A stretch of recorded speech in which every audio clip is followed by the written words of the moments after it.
I'm all tangled up in my working.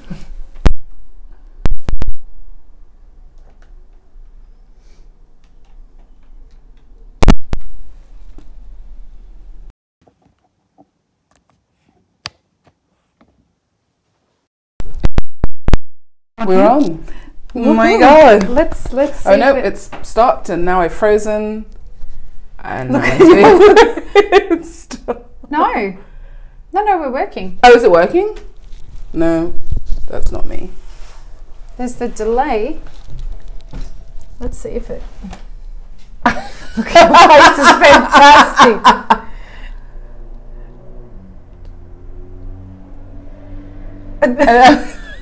Anyway, no, we are on. Okay, we are on. So, so welcome to me not knowing how technology works. Are you enjoying this? I know.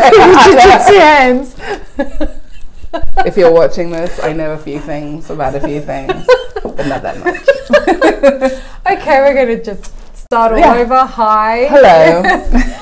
This is my beautiful friend Candice Madison. We had a couple of technology problems. We're okay now. But we are okay now. When she said we had a couple of technology problems, to me this seems perfectly normal for technology. Like, it never works. I know, it worked really, really well. Okay. Will you do me a favour? Will you just reach over and turn that dial down? Yep. Thanks, because if I do it, I have to crawl over the top of the table.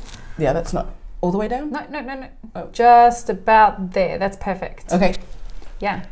You talk. Hello. Well, hello. Perfect. As long as it's not clicking into it. Okay. So, friend, I'm so glad that we get to have this conversation. We are at the end of SCA Expo, Seattle. We have gotten zero time to spend any quality time with most people. I had the pleasure of having dinner with you last night, which was fantastic. I know. Everyone's like, what did you do? I was like, oh, nothing. I did nothing. For all the invitations I turned down, I was like, nothing. If you're watching this, I love you.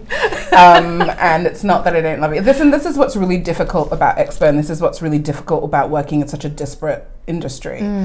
Like, our industry is global, and that's great, but I think, like, unlike other industries where you don't always have the interaction with people, you know that you're in a global industry. So you know the tech is a global industry, but you don't know people down in like some crazy village, you know, in Iceland or or Kenya or, you know, Malaysia. You know, you don't know that, you know, Fred from Kenya, but in coffee you do. And you only get to see Fred from Kenya once a year, if that, and then you see him 3 seconds, and then you see him at Expo and you're like, yes, Fred, I had this great experience with you, I have to go. And it's like, and I want to congratulate you on the new coffee that you've got, and I know that you had a kid, and that I know that you did all this really great stuff. I saw it all on Instagram. I feel like I know you intimately. Hi, bye. Yeah, exactly. And I've got to go. And it's difficult. It's easier now, actually, than it was for me early on. So I've been coming to Expo since, I think, 2011, 2012. Fuck. Yeah. And even that doesn't begin to touch on some people who are like my peers and have been coming to Expo for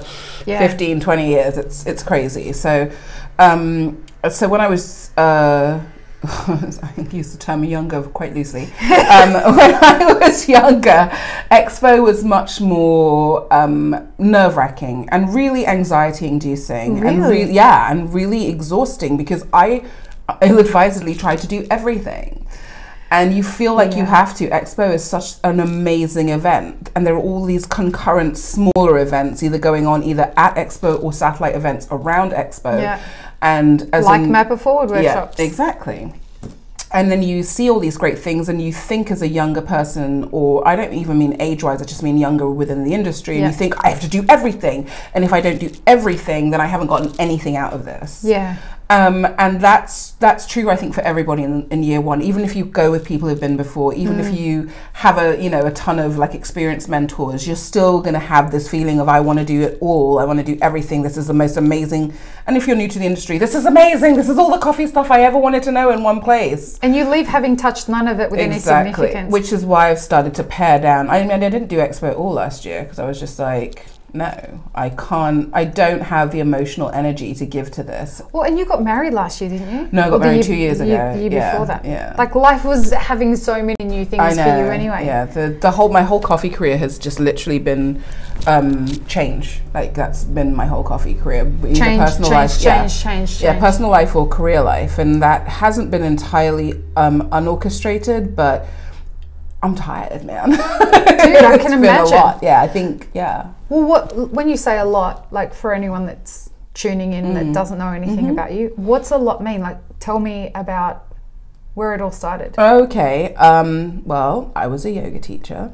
Were you really? I was, yes. I didn't know that about you, but it explains so much, you little fishy Pisces. I am. And I'm also a Buddhist, a converted Buddhist, and I really... Did you grow up religious? Yeah, well... Catholic. Yeah. Well, I feel you, girl. Let's put it this way. Religious in my house meant being terribly unimpressed that my brother was a chorister at the cathedral. What's a choral, like a singer? Yeah, a singer when he was a kid. And these are like people who were recorded. Like his voice is like recorded on like, wow. Huge, like, because they do all these, they're a very well-known, internationally known choir of young boys, which apparently have the purest voices, say all the like really pervy, pedophile, like choral teachers. I know, I've, been through, I went to Catholic school and I was raised in the, classical music industry, so I've met my fair share of pedophiles. Wow. Sorry. Don't mean to disrespect. Forget. Like if anyone doesn't know, we're a pair of women who just speak our truth. And we're not ashamed of it. Really have an and issue. We're advocate for it. Yeah, very much. Oh no, so I grew up going to my local church, being the cathedral of all of Roman Catholic life in England, and my local priest being the cardinal. Who used to, the sweetest man, used to sit me on his lap afterwards, and we used to chat and, stick stickers in my sticky book because I was really young and I was waiting for my brother to come down from choral school, and we got down on our knees. And so when I was 14 and I announced to my mother that I wasn't getting confirmed, wow. That was quite the international incident. And I mean, international is in my family, we're international, so everyone called each other like a huge phone tree about how my soul was burning in hell. Yeah, dude, I can relate. I had myself excommunicated from the church. I mean, literally, Jesus Christ. Yeah. What? Yeah, dude. How is that even possible? So there are actual pedophiles in the church. How did you get excommunicated? So, I don't know if anyone cares that's listening, but we're going to talk about it anyway. I was raised a Catholic. My family... a really great, I think religion in our village in Syria is in the Syrian culture is look, the first church was in Syria, so it's such a deep part of the culture, and I really wanted to be a great Catholic my whole life. I think everyone born into the Catholic faith. Oh yeah. I mean, it's one of those things where you really want to be that person that gets it. And as much as I tried, I just didn't fucking get it. That was the whole thing for me. That's why at 14 I said to my mum, I'm really sorry, but you and Justin, my brother, and Simone really seem to be getting something out of church, and I am literally bored for an hour and 44 minutes. I've counted the minutes. I played crossword. You told me I can't bring my Nintendo, my Game Boy into the church. I don't know why. The hymn book, hides it pretty well. Volume's all the way down. Apparently not. And I'm like, I'm just bored. I sit there and I'm bored, and you guys are getting something out of this, so I don't want to go further in the church. And it was scandalous, and it was the whole then it felt like I was a 1950s housewife. Just lie down and take it, it's not for you kind of thing. And I'm like, no, I've never been that kind of woman. I'm not going to be that kind of woman now. I'm maybe 14, but no, we're good. So anyway, even though I'm not religious, and I wasn't kind of really religious, I took a lot of solace. It's weird to say this now, not weird, but I'm very much more agnostic than I am most other things. Which is really in alignment with a Buddhist approach. Yeah, so I don't, I was never interested in worshipping Buddha, and the form of the sect of Buddhism, which I'm no longer affiliated with, doesn't have a god or a figurehead. It's just Buddhist teachings. Please help yourself. Oh, thank you. Have some chocolate. I might have some chocolate. Yeah, please do. It just affiliates itself with the practices and teachings of being if it was almost like Taoist in the sense where it removed the religious part in a lot of ways, and it just felt very healing for where I was then. Yeah. And then I became a yoga teacher, and studied a lot of the Sanskrit works and the Bhagavad Gita and things like that, and got very much into Ayurveda, and I'm still very much a believer in Ayurveda, and weirdly enough other Eastern things such as like acupuncture, prevention rather than cure. While I was doing yoga, and I was doing crazy Ashtanga yoga at like 4 and 5 in the morning, I was like fully yoga. I lived in yoga pants, not because they were comfortable, they were, but because I was either just finishing a yoga practice, on my way to a yoga class, teaching a yoga class, coming back from a yoga class, or just, in yoga pants at the end of the day. So, and because this was like 5 o'clock in the morning practice, I would go get coffee around the corner from the studio. And, I couldn't figure out why this coffee actually tasted palatable, like how I could drink it, and it didn't taste like dishwater with like milk thrown in. And it was a coffee shop called Caffeine, which now has 2 locations, but this one was in, was it Great Titchfield Street? Or anyway, somewhere right in the centre of London. And this was, I think, 2008, 2009. And I got really into going there, talking with the baristas, had really wonderful baristas, one of whom, Estelle Bright, is like this fabulous coffee professional still, and really, moved her career forward and through, and is one of those people I have a lot of respect for. They help people, they're very much invested in the industry, and they've really managed to carve out a career for themselves. And so she was working there, and she was super lovely. Got really upset because I thought she was Australian. She was Welsh, and she had a very, strong Welsh accent. No, because everyone else was Australian, so she started to talk to me, and I was across the bar. And Caffeine has this really wide bar, and I was like, "Hey, so where in Australia are you from?" And she's like, "I'm Welsh." And I'm like, I don't actually think she's ever forgiven me for that. I truly believe that Estelle does not like me because I thought she was Australian. No, she's lovely. So she's like one of those people that was really sweet to me when I was in that shop. And I've got other friends from there, Catherine Say, who now owns and runs Curators Coffee, which is actually really close to Caffeine. It's very sweet. And then Emma and her husband, who I used to work with at Notes, he was the culinary manager. London coffee was really incestuous. Anyway, so all these wonderful baristas. You don't know this. I worked in coffee in London. I did not know that. No. Where did you work? At a shitty place that I don't want to give them any airtime. It was a horrible experience. But sorry. back in the days of like early days for Monmouth, when they had their first, because like Monmouth was still in the running for specialty. 2008, 2009. Yeah, so it would have been Monmouth, Lantana, Espresso Room, which I worked at, Caffeine, which I worked at, Trailer Street Baristas, who I got mentored by, Milk Bar, Taste of Bitter Love, right, which was the primo kind of like square mile account. There were like 16. Basically, there were so few specialty coffee cafes that the managers all used to meet up at a monthly meeting. Everybody knew each other. It was like an unofficial like little chapter. Wow. It was really cute. Like they like amazing. Yeah, like had owners Thursdays at different locations. And so these baristas were lovely. I went to Australia after going to India to an ashram to practice yoga. I went to Australia to visit a friend, and I was like, this coffee is everywhere. Witches, how are you doing this? We're sorry. I know, because I was really offended. I was like, why are you not telling everyone that coffee can taste like this? Why can I get this from like 2 places in London that I know of or I knew of at the time? I was like, this is some sorcery, and I need to know how this is done. So I ended up actually coming back and speaking. Where were you in Australia? Sydney, Melbourne? I was in Melbourne. I've never actually been anywhere other than Melbourne and outside like the Greater Melbourne area down. I think it's called Land's End or something like that. Like it's like a beach, like right to the bottom. And then I've been to that place with the penguins, the tiny penguins. It's like my favourite. It's so fucking cute. It's my favourite thing to do in Melbourne. And if there's any animal that I'm not supposed to own that I would love to own, that's not a tiger, because I want to own one of those. But you people do that. You don't want a sloth? No. Because why would you not want a penguin? It's ridiculous. Man, yeah. It is a ridiculous animal. Have you seen it with like the plumage and shit? Like some of them, like they're the normal penguins, but then they're like the ones with like plumage and crazy, or the blue-footed booby, which is the best bird ever, and you need to look it up. It's best. The blue-footed booby? Blue-footed booby. It literally has, it's like a brown and white speckled bird, and then it has bright turquoise feet.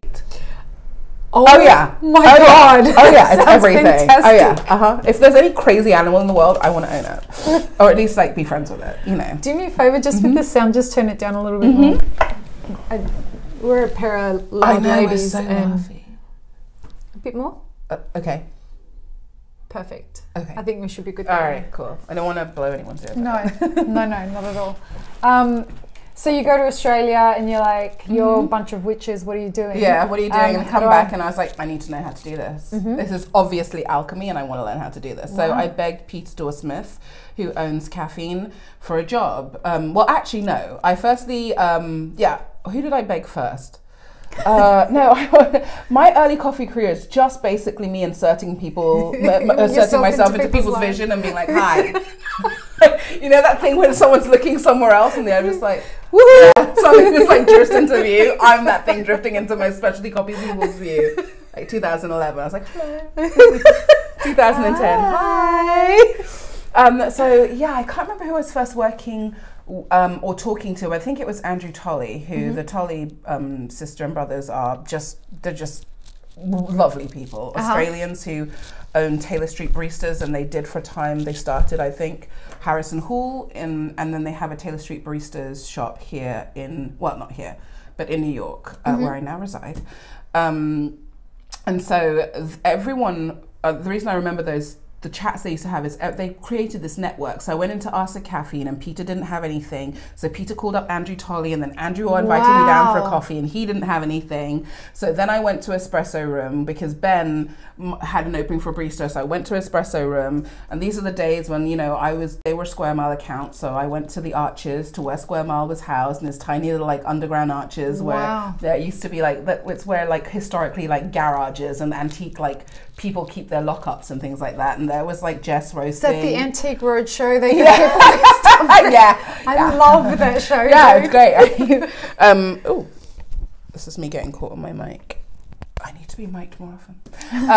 Yeah, and so like, you know, these people who are luminaries in the industry now, there's James Hoffman opening the door saying hello, John Gordon, who used to like deliver coffee, coming to like say hi. And so this is just after I had a short tenure in Espresso Room, and I was working as the first barista for the first employee for Notes, which was called Flat Cap at the time. Okay. And they sent me for training. So you get your training where did they send you for training? To Square Mile, because why would you not get espresso training from James Hoffman and Annette Moldovar? Like, why would that be a thing? What circle was this? This was like 2000, I want to say 2010, end of 2010, because I had finished at the Espresso Room in the summer. And yeah, I was working on the market, and I was used to working on markets. Just take that off your mic. Just flick it behind you, Yeah, and so I used to work at markets when I wasn't like doing highfalutin jobs. I was like, nah, fuck it, I want to work with the people. Now it was cold and it was easy, and I used to sell a lot of stuff, and you got commission. Dude, I was down at the Borough Markets. I didn't work Borough, I worked Covent Garden. Fantastic. Yeah, like Borough Markets. Best markets in the world. Cheese. Just cheese.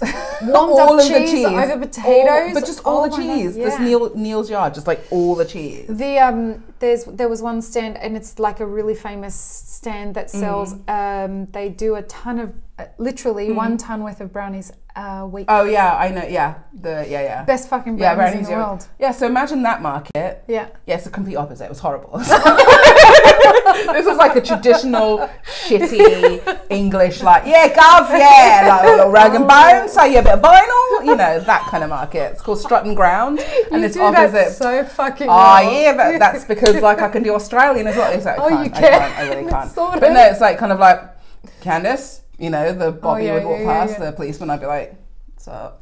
It's like, I'm like, I've never done anything wrong, but I'm Catholic, so guilt. So I'm like, I'm sorry. I'm like crying, like giving him money. I'm so sorry. I didn't mean to. I don't know what I did. But I'm sorry anyway. I'm familiar.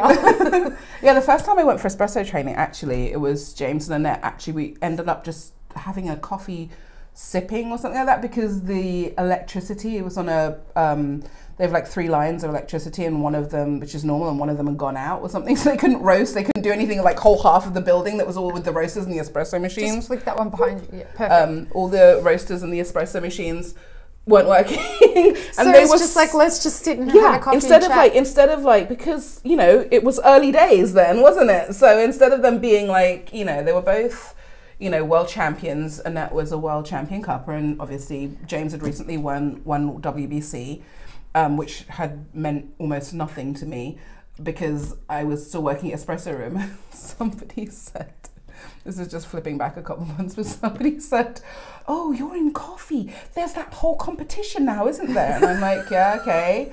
They're like, and this is like WBC in London, so this is a big deal. Like, it's in your hometown. You don't have to go anywhere. I knew nothing.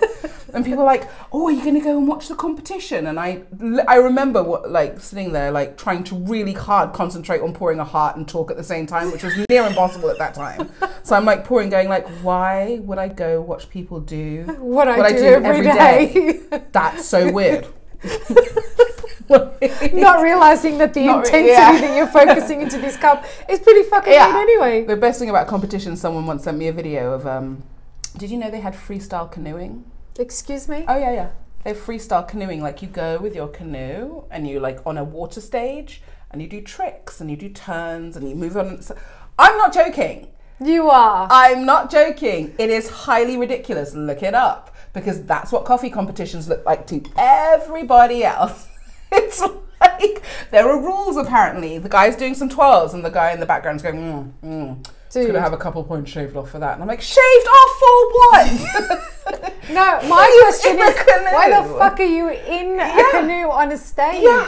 What is going on? But the stage is like a staging area of a river. Like, it's so random. I'll send you a video. It's like, please do. So random. And I remember somebody posting that on Facebook and going like, that's what coffee competitions look like to other people. And I'm like, not wrong. Yeah, no, look, it looks crazy. I've never really got it. I remember turning up in America and getting a job, and I had recently been in Marie Claire magazine. Oh, fancy.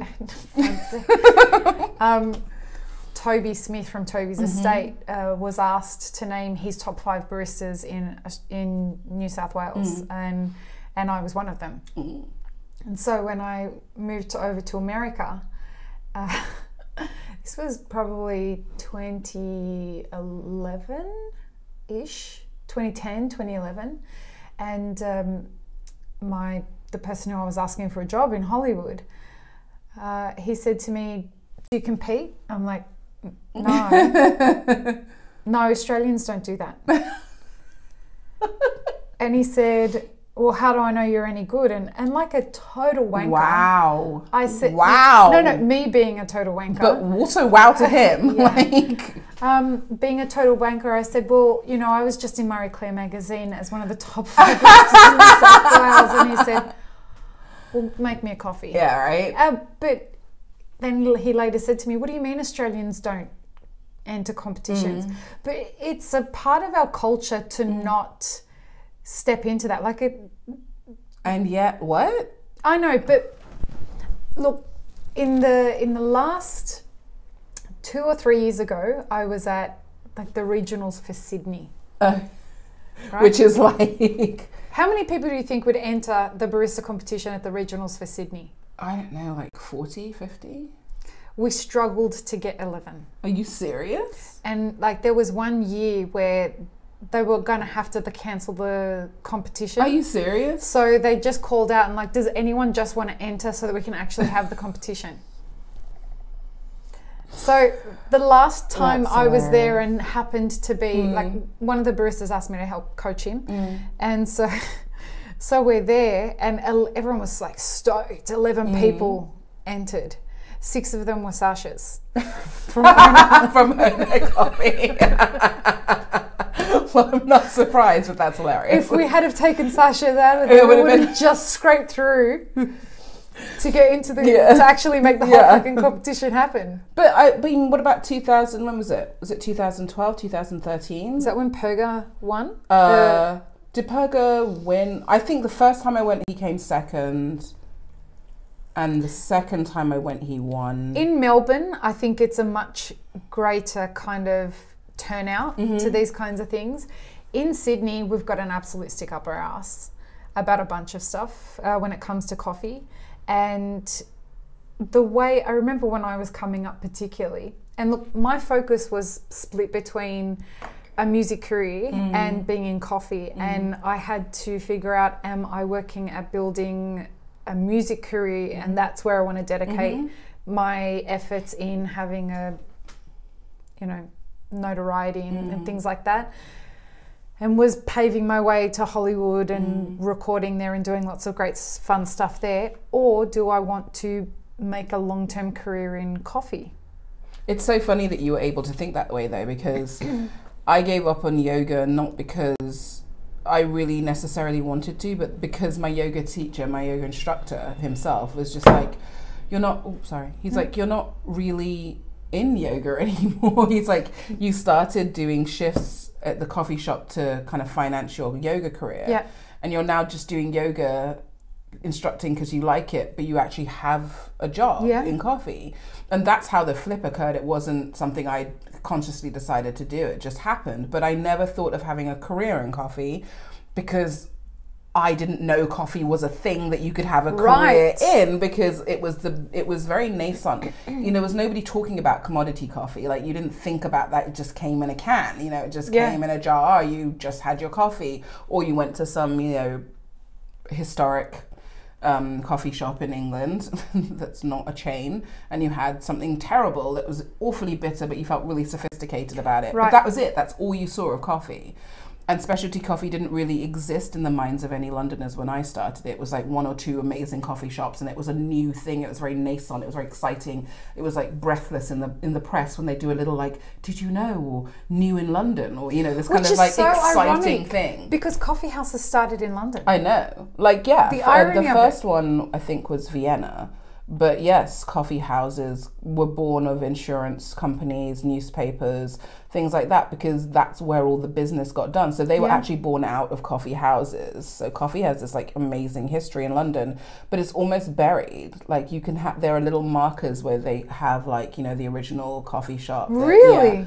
Yeah. Like Lloyd's was started in a coffee shop. I think the Times was started in a coffee shop. Like, these are places people got their news, their messages, did business. And like, London has forgotten a lot of that particular history, but still retains the history of having a financial centre that trades commodities, still having like a financial hub that, you know, is like, is banking and I say still, but when is this going out? Because thanks for Brexit, you assholes. Like, you know. Like, what's happening with that? Who knows? And I don't mean who knows like, oh, I don't know, like what's happening.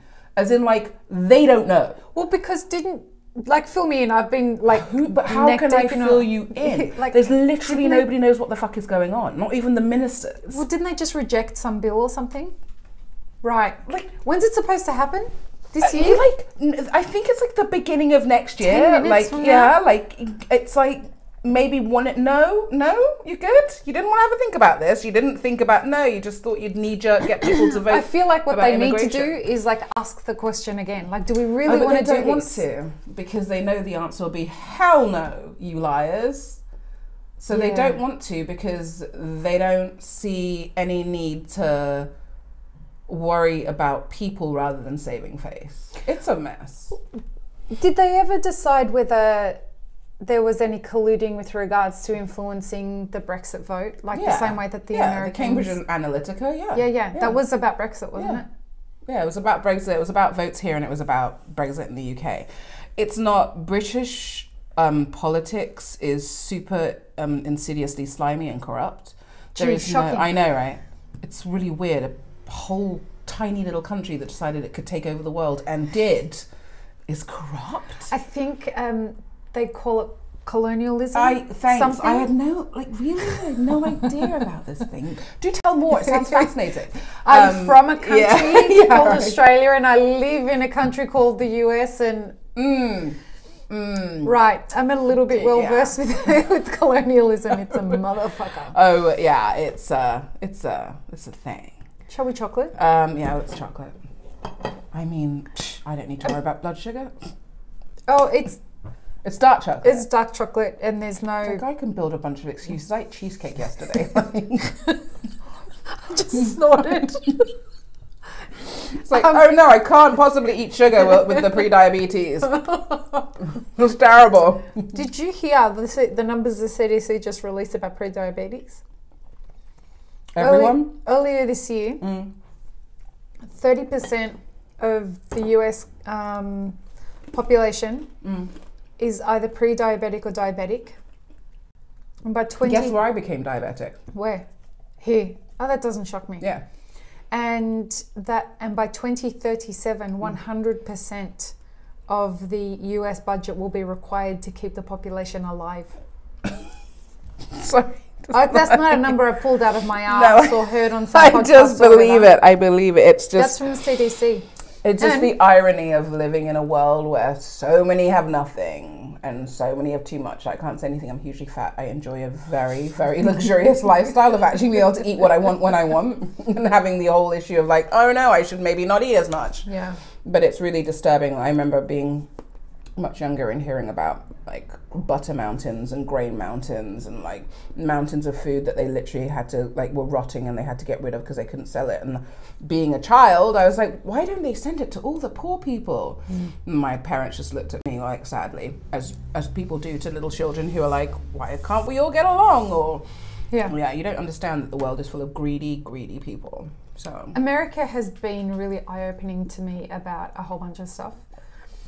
I don't know what your experience was in moving here, but this is the second time I've lived here. Same here, second time I've lived Oh, really? Here. Yeah, I went to college here 20 years ago. I remember arriving here for music, and I lived in LA for 2 years. I moved back home about 6 years ago now, 7 years ago. I remember arriving in LA. And it was just so not what I was expecting. Oh, really? Well, I was expecting this, like everyone talked about how much they wanted to live in LA. And I got there and I thought, this is a shithole. Everyone says that about London too, though. It's hilarious when you see people, they're like, I know a friend who moved back to Canada. She moved to London for coffee and she thought she was going to live there. I say here because everywhere I am is it's London. Yeah, right. Or New York, depending on what I'm talking about. And yeah, so she was quite. I think she will agree with me when I'm saying she was quite. I don't want to say closeted, but definitely not exposed to cosmopolitan life. She was also quite religious and talked about it a lot, which you know is a no-no in London. And she was also very gregarious and made friends easily, and you know that she was used to that. And because she's Canadian, they're nice, like not London. We are assholes. Not like we're vicious and mean. And yeah, she found it really, really hard to come to terms with the fact that it wasn't. And there's actually a term for this exact feeling apparently for Paris. Especially for Asian people going to Paris for the first time, where it's like totally devastating that it's not a picture postcard of what you thought. Yeah, there's an actual medical term for it. I can't remember, but it strikes me as faintly hilarious. But the world has done that. It's distilled everything. It's like Instagram. You look at it and you think everybody's life is like that. And I'm like, why? And so I sit there sobbing into my Chinese takeaway. Why am I not able to cook fresh pasta every night? Yeah, in a tiny little Parisian villa. Yeah, right. Yeah. If you want to do that, you can, but you need squillions of dollars to be able to afford a little closet in Paris. Well, this is the thing, and like people moving down to London for coffee as well. I remember thinking that like I've always been really lucky with my coffee career to live in places that people would have to move to have a career. Yeah, wow. So in Australia, like the thing I noticed was that, you know, good coffee was everywhere. It was just in the culture. So if you wanted to make coffee and make that your job, you could do that in a small town in Queensland because, you know, it's coffee. That's coffee for Australia. Whereas in England, you had to move to, you know, and some people move from Europe. I know people who've moved from all over Europe to move to London to work in certain shops. And then obviously I was really lucky because I got to work in some great shops with some great people because it was the beginning. Now it's like you know, it's a crazy land. Like when I used to tell people I was going to SCA or doing judging, they were just like, what kind of world are you living in? Yeah. These are coffee people. But yeah, just having that availability, I think I feel really fortunate and slightly lazy that I didn't really have to really grasp and graft my career at the beginning, because it was just. But you came at the right time. You really did. I really did. With the right attitude. That even that whole thing of like, I'm just going to insert myself into your view. Yeah. Right. That's what we talk about in what I'm doing with Map It Forward. It's like, you've got to figure out whose view you want to get in. It's really true. And also, it's not just that, but again, it was those golden era. I guess if I had turned up, well, I guess if I'd been white would have helped. If I turned up to Hollywood in like the 50s and like, you know, been pretty in the right places and smiled and knew a couple of people, I could have easily walked onto like a movie set and been an extra. Who knows? It wasn't like, you know, it wasn't the crazy, insane mill that it is now. And it's the same with coffee. Like, there was like 5 of us, you know, It wasn't, you know, I wasn't struggling for too much attention. And plus being black was huge in the sense that there was only me. No, of course not. I mean, no offense, and love my color, but when has it been positive in like Western society to be black, unless you're like Will Smith or like Beyonce, you know? It's not like people are like, oh, yay, someone different. Like, I definitely want them to make my coffee. Yeah. And to add to that, I remember when I was coming up, there was this real kind of understanding that, and look, I'm not in any way saying that this was okay, and I'm horrified that this was what it was like, but customers did not want to buy coffee made by Asians in Sydney. And I'm talking like 15 years ago-ish. I believe it. But it was... I love Australia, but super racist. Oh, absolutely. And it was this thing of... They didn't even want to buy it off white people. They wanted to buy them off the ethnic people. So the Italians and the Greeks and even the Arabs. Who knew how to make coffee. Yeah, I had that when I was a teacher. I had an entire room of male students turn their back on me, literally. Wow. Turn their chairs around. Turn their back on me. I used to teach English in Malaysia. And they would turn their chair back on you? Yeah. So I had a group of students, I believe... I knew they were Middle Eastern, but I want to say Saudi Arabia, businessmen. And they came to, a lot of people from the Middle East would come to Malaysia because it's a Muslim country. And the entire group of these businessmen turned their chairs around and faced forward. And I tried to be as polite as possible. And then I left and went down to the teacher's lounge and told my director of studies what happened. And she was just like, well, how do you want me to handle it? I was like, I'm not teaching them. I don't care how you handle it. It's not like it's obviously a cultural issue, but they're also grown-ups and they're global humans. They work all over the world. They've come here to learn English, but they're not, they know what they're doing. It's not. So one of the kind of head guys from the group came downstairs and said, we don't mean any disrespect, which you obviously do if you're going to literally turn your chairs around in the room and face the wall. You're trying to make a statement. Oh, we didn't mean any disrespect, but we want to be taught by a real English person. Hold on. Bear in mind. What does that mean exactly? Bear in mind, there were only 3 people born in England, from England, who were teaching, and I was one of them. And so the director of study said, well, how English would you like them to be? Born in England. Oh, well, Candice was born in England. But, like going to like who speaks well, but Candice went to like the best girls' school in Europe. No, but who, who's qualified, and Candice has a degree from an Ivy League university and also has a Cambridge certificate in teaching English. Oh, well then, no, then she's okay. So they meant white. Because they pointed out the other 2 teachers. And then they were like tripping over themselves and apologizing. And, so my director of studies was like, rolling her eyes as she's walking back going like, would you like to teach them? I'm like, no, I'm fine. Just tell them thank you very much. And I do not accept any apology. Yeah. And absolutely won't be teaching them again. But I have no problem, being polite and walking past them. And we're going to go down a rabbit hole now. I know, sorry. No, I want to. No, this is the time to go down the rabbit hole because you and I, you could you know, we're not softly, gentle women. I mean, what's the point?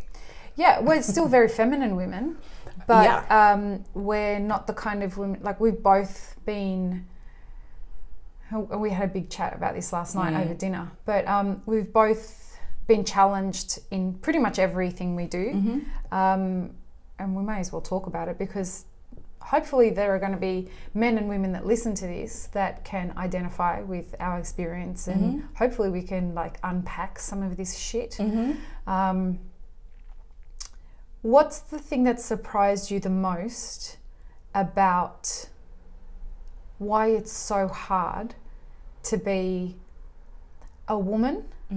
Let's just start with that. We'll get to I know, I'm like, isn't that enough? Yeah. Like, well, being a woman and then being a person of colour, which I struggle with that idea of being a woman who's a person of colour, as though that's what defines you. And it's so I mean, doesn't. it defines me for other people. And I don't use the term people of colour for myself. Yeah. I'm black. Right. Like, there is no colour. And let's just, like, not to put too fine a point on it, but if you're going to look for, like, a really marginalised, like, non-white person, you're going to find a really marginalised non-white person in me. Yeah. Yay! I tell you. Fly that flag. So, I'm white as fuck, right? Like, my skin colour is white as fuck. In Los Angeles, I was asked what colour I am. I mean, how is that a question? Did you just ask them, oh, I'm sorry, are you looking for the optician? I'm like, what is the question? It was really strange. And you know, I was talking before about how LA was a shithole and whatnot. The thing that struck me the most about it was everyone was so terrified of everything.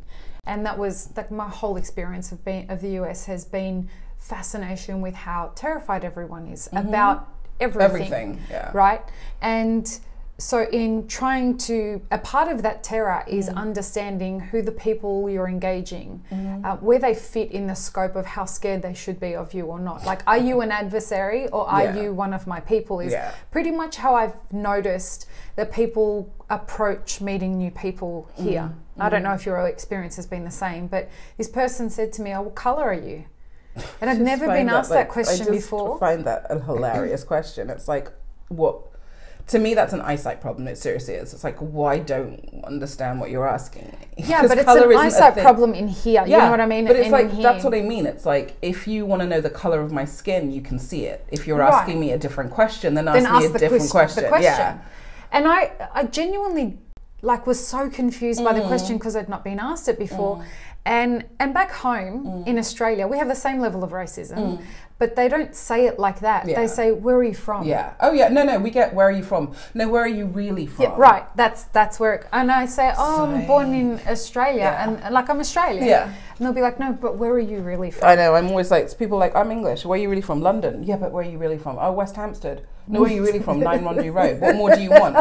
Ask a different question. You might get a different answer. Right. But you don't want to ask that question because it's some racist. Part of you might know it's a little bit racist. So, yes. So, I mean, that's a whole other thing. But the woman thing is, and I'm not trying to be exclusive or anything. I'm a woman, and that's what I identify with. And I feel like you've got to fucking clarify that right now. I think it's really important. Yeah, this is actually a conversation I had with a very, I want to say a very nice person I work with, but he's very challenged in understanding new terminology. So he's like, well, why do I have to learn that? It's like, I know it sucks that you have to learn a new pronoun and they have to get an entire life, to be validated by you using the correct pronoun. I don't know which one is worse, who's worse off, you having to learn how to talk to people a different way, or that person not feeling persecuted and so their entire life is shit because you've decided to treat them like shit. And he was like, oh, I didn't think about it like that. It's like, the same person who told me that he didn't understand privilege as a white man has literally just told me and this is like the second or third conversation I've had with him about different things, that he doesn't understand something about privilege. Then he actually tells me that privilege back to myself and I point it out to him. He goes, oh. And I'm like, but these are the words coming out of your own mouth. It's such a fucking interesting time to be alive because everyone's so sensitive about everything. And everyone's triggered by everything, but we're not having the conversations that need to be had to start unpacking it all and sifting through it so that we can at least start. I think, you know what, I think it's different. I don't think everyone's sensitive about everything. I think actually now people can say, no, actually I don't want you to talk to me like that. This is how I define myself. This is how I want to speak to you. But for years, eons, only a certain group of people who look a certain way have been allowed to see themselves as default. Yeah. And everyone else has had to just shut up and work around that, or shut up and deal with that, or shut up and be put into the box that default has put them into. I mean, so no one's really sensitive. People just actually have a voice where they say, you know what, no. Yeah. I'm not being explained anymore. You're not telling me who I am anymore. You don't get to define me. You are not normal, and my proximity to normal isn't distant because I don't look like you, I don't act like you, or I'm not where you're from. So I've heard this a lot from people who are like, oh, everyone's like really sensitive. I'm like, I don't agree with that. I was sensitive about this stuff a shitload longer than I've been able to say it out loud. Yeah. So yeah, no, that and that's fair. It's a really interesting look, and to vocalize where I'm coming from with that is that I'm obviously a thinker. Like I think about so much shit and talk about so much shit, right? So when people come at me with you're not being reasonable and you have to be really open to the fact that they want to make sure that I'm open to their trigger points and all that kind of stuff, and I'm like, you're assuming that I'm not. But but this is the thing, and I had the same conversation with a different guy, and he was like, well, everybody, and he's a white guy from England, and he was like, everybody thinks that I'm like a certain way because of where I live and like the fact that I only have this type of people working for me, but I'm trying to hire other people, and like, you know what's really upsetting, you know, like I am trying my best, but people are going to think that I am like either racist or like this, that, and the other. And I was like, wow, tell me what that's like. Tell me what it's like to have people assume shit about you from the minute you either open the door or they see a picture of you. Tell me what it's like to have every achievement or every part of you just disqualified and a general face put on you because of the color of your skin. Tell me what it's like to be not treated as you as an individual, but have to take all the blame, all the shit that everybody who looks kind of like you has ever done to anybody else in the world. Yeah. Oh, and also the color of your skin is a weapon to some people. So they will kill you because they're scared of you. Yeah, wow. So he was like, oh, but I was like, yeah. So you've had this for 5 minutes, and I've had this since I was able to walk and talk. So do you think it is that we're going through a phase right now where it's a purging happening? And it's not always going to be like it is right now. Right now is a time where the voices that haven't been heard are just practicing what that feels like. And trying to make it part of the mainstream. I don't even think they're trying to practice what it feels like. I think they're trying to have an ownership in the world that is gifted to other people. That they have every right to own this space, and they're constantly being shut up or disregarded or just not seen. Yeah. And so they're like, you know what? No, actually, you don't get to own my world. I get to own my world. I get to live in my world. I get to direct my world. And, you know, as much as I hate social media, I was actually thinking about this the other day, and they have this program. I think I saw something about like history today or future history or something like that. Like, what would have history look like if we had all been interconnected like this? In a way that's awful in terms of like all the kind of like global kind of like cyber warfare that's been happening with the shutting down of grids in America, and the shutting down of hospital stuff in the UK, and the whole sort of like issue with election security and things like that. But like, those are all the negatives, and we can think of like the Twitterati who really just need to shut up. I often think of Twitter as like the comment section of any like awful thing come to life. But at the same time, Twitter's just a big massive bitch. It is, but think about it this way. We get to say that because look at our privilege. Look at places where they're having revolutions, and the only way they can talk about like Arab Spring and you know, things in Venezuela and other revolutions around the world, the smaller revolutions that are happening almost constantly are being fueled and given life by social media. So we're all like, ugh, God, I can't believe everyone's so mean. I'm the same way. I'm like, I'm coming off this. It's so, and people were like, oh, they should shut down Twitter. And I literally had a physical reaction. I was like, no. This is it's a mechanism and a vessel for so many people. Yeah. I can speak to Syria, you know, when the Arab Spring was happening. Yeah.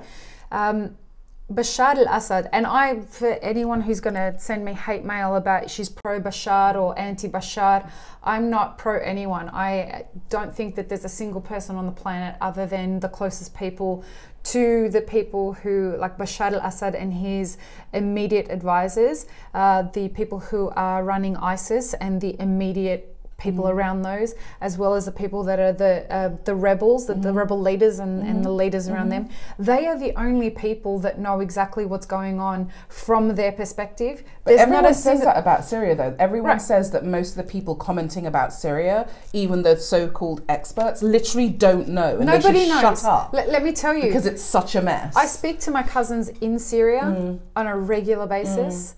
And they don't know what's going on. Nobody knows. And so we're painted this picture of propaganda. Right. But there's not even Bashar al-Assad knows what's exactly going on, because he knows what's going on from his perspective, but nobody can confirm what's going on from ISIS and from... But we can't even really confirm what's going on from his perspective. We can't confirm what's going on with anyone. Exactly. It's a whole bunch of, like, you know, smoke screens, and it's basically like, it's a mess. And so... what happened when the Arab Spring had been happening? There was a lot of so his father that came before him was quite a tyrannical leader, and really, I want to be very delicate here and say that he rationed a lot of freedoms. So they weren't allowed access to the internet, and they weren't allowed access to a lot of things that we are quite privileged to have.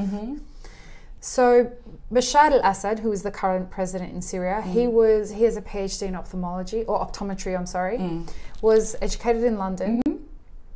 And which is the shame, honestly, that we have for a lot of people who go back to the Middle East and behave in ways that seem like antithetical to Europe, or because we like to sanitize everything, like we've never done anything wrong. So many of these leaders were educated in like Oxford, Cambridge, those kind of universities in England. And I'm like, what the fuck is going on in England that you're not taking some of that broadness of thought or culture or whatever, and at least having like that, maybe having some small effect, or even just the effect where diplomacy works, where we can talk. Like, well, it's really interesting that you say that, because when he and his wife Asmat went back to Syria and he became the president, and he saw what was going on with the Arab Spring. Instead of doing what everybody thinks he's such an asshole for being, right, with all of that, what's going on right now, the Arab Spring caused him to say, now is the time for me to open up social media to these people, because I want my people to start seeing what the world is. So it was because of the Arab Spring that the people in Syria, for the first time ever, got access to Facebook and to Twitter and to YouTube and to all of these things. Like, does that sound like somebody who is trying to protect or quarantine? Let's put it this way. I literally, I even feel like I've commented too much, because I read a lot about this, and I have anecdotal, super unintellectual thoughts and musings on it. But I recognize, like, having watched several Middle East situations happen in very kind of, really turbulent times in the late 70s, early 80s, because my parents had us watching news from the age of like 5, 6. Yeah, wow, that's awesome. And so I, understood what I could, learnt what I could, but what I knew was that everyone keeps coming into different regions where they culturally have no understanding and no business being, and trying to quote unquote fix whatever's going wrong. And I'm like, every time one of you tries to fix it, it looks a hell of a lot worse. And that's literally my only the only thought that I want to share on that, because it's a huge thing. I remember all the uprisings in Libya, in Lebanon, in Yemen, and just like it felt like waves. Microphone against your, sorry. maybe just let's pull this and put it here. Didn't mean to touch you without. No, that's all right. I'm okay. Great. Is that better? Sorry. Yeah, No, just no. so it'll rub on my hair. the thing. Your amazing hair. Oh, thank you. I know, because I bought it. But yeah, it's one of those things of nobody actually knows what's going on with any of that, and I did just want to say that, you know. Yeah, well, this is my exact thought, so I'm bringing it back to coffee now, because this is my exact thought on coffee. I've heard, being in the industry as long as I have been, and it's not really been that long, it's been just around 10 years, just under 10 years. 2009 was my first coffee job. You hear a lot of stuff. And the one thing that I used to do was listen to all the crap you used to hear, and about either individuals, companies, organizations, like events, everything. Everyone had this. And I must say, like, being young and stupid, I probably partook in some of this, you know, sharing the stories. For those that are listening and not watching, she's doing the talky hand thing, so gossip. And having left the UK suffering from hostile rumors and gossip, I know how damaging that can be. And I never I didn't think of myself as being an active person who kind of, you know, was in that kind of, you know, phase of talking, but I realized everyone was talking about everybody else and kind of like repeating things they'd heard or things they'd seen, and it's funny now that I'm older, someone actually said to me on the floor today, like, wow, you've really changed, you're so much calmer. Was it like because you got married? And I'm thinking about my poor husband at home, who would never in his wildest dreams characterize me the way that people in coffee do. Calm and, you know, older, kind of thoughtful, wise, and John would be like, "You're such a child." Yeah. And why are you so immature? And why are you always running up and down and jumping up and down, screaming at the TV for baseball? And why do I catch you dancing in your underwear to Alexa? You know, it's like, it's true. Like, there's a lot. It's fantastic. Thanks for the visuals. Oh, yeah, you're welcome. Yeah, I'd like to pepper that through the conversation. No, but it's not that I became calmer, and it's definitely not through marriage. It's because I became more thoughtful. Yeah. And because I have a career. Then I didn't have a career. I was like a baby barista for a year or two. I didn't think I would like puppy baristas. Oh, you call them puppy baristas? Yeah, because it's true. Because everyone's like, oh my god, coffee! Yeah. I've just discovered coffee, and I want to know everything. And now I think I know everything. That's the best part. When you get to 2 years in the industry, you're like, I know everything. That's what a puppy is. Like they're fearless, absolutely. And they're like overly confident. Which is awesome because I was fearless and overly confident, I now have the career I do. Absolutely. But if I think back to some of the stuff I put myself forward seriously. for, oh my god. Like what did I do? Some of the things I said. Oh, I know. Oh my god, I did competition 5 months into being a barista and thought I had any chance with no coach, no idea what was going on. Watched a few videos, talked about it to a few people, made up some bullshit sig drink, and actually had the best time. Got disqualified for going over time because I was too busy. You know, my cappuccino spilled. That, you know, I didn't know I could call a technical timeout. Didn't think about it. So nothing, you know, came out of the machine on one of the group heads, and it was all this like big shambolic thing. But apparently, I was very calm, and I was very good at customer service. And I was like, oh, look at that. You're very English. You know, very kind of like, let's make everyone else feel comfortable while this shit show is going on. And so like, the person who was helping, she wasn't coaching because I would never give poor Jess McDonald that title for my shambolic performance, but she roasted for me for Square Mile, and she was really sweet, and she was judging the competition, so she couldn't judge me. So apparently she was standing in the room, she couldn't look because she was so nervous for me. Oh, bless But she was hearing it, and she didn't realize I was in any trouble because she wasn't really listening. Oh, okay. She was just making sure that, you know, and so she said, I didn't even realize anything was wrong because you were like blah blah blah. I was like crapping, and I travelled all the way up to Scotland. I made my job give me the Roba grinder, which cost like whatever amount of money at the time, and it was a brand new Roba. Like, they wouldn't help me, so there I am. I got a suitcase, I stuffed it full of old comforters, and like surrounded this grinder, and I went with my lovely friend, like we were like this, up a hill in Scotland for a terrible performance. But what it taught me was like, because I was raised a classical musician, I went to a theatre school. I started violin at the age of 10. Cello at the age of, violin at the age of 4, piano at the age of 5, cello at the age of 10, and then I started singing opera from the age of 12. And I got into Juilliard and I got into Royal Northern in the UK and turned them down because, because you do when you're a freaking 17-year-old idiot. And I was like, oh no, I want to go for a college experience. Oh, no. I'm so bored of this music life. Gone to the Royal Academy, Guildhall all my life. Like, Bashar, right?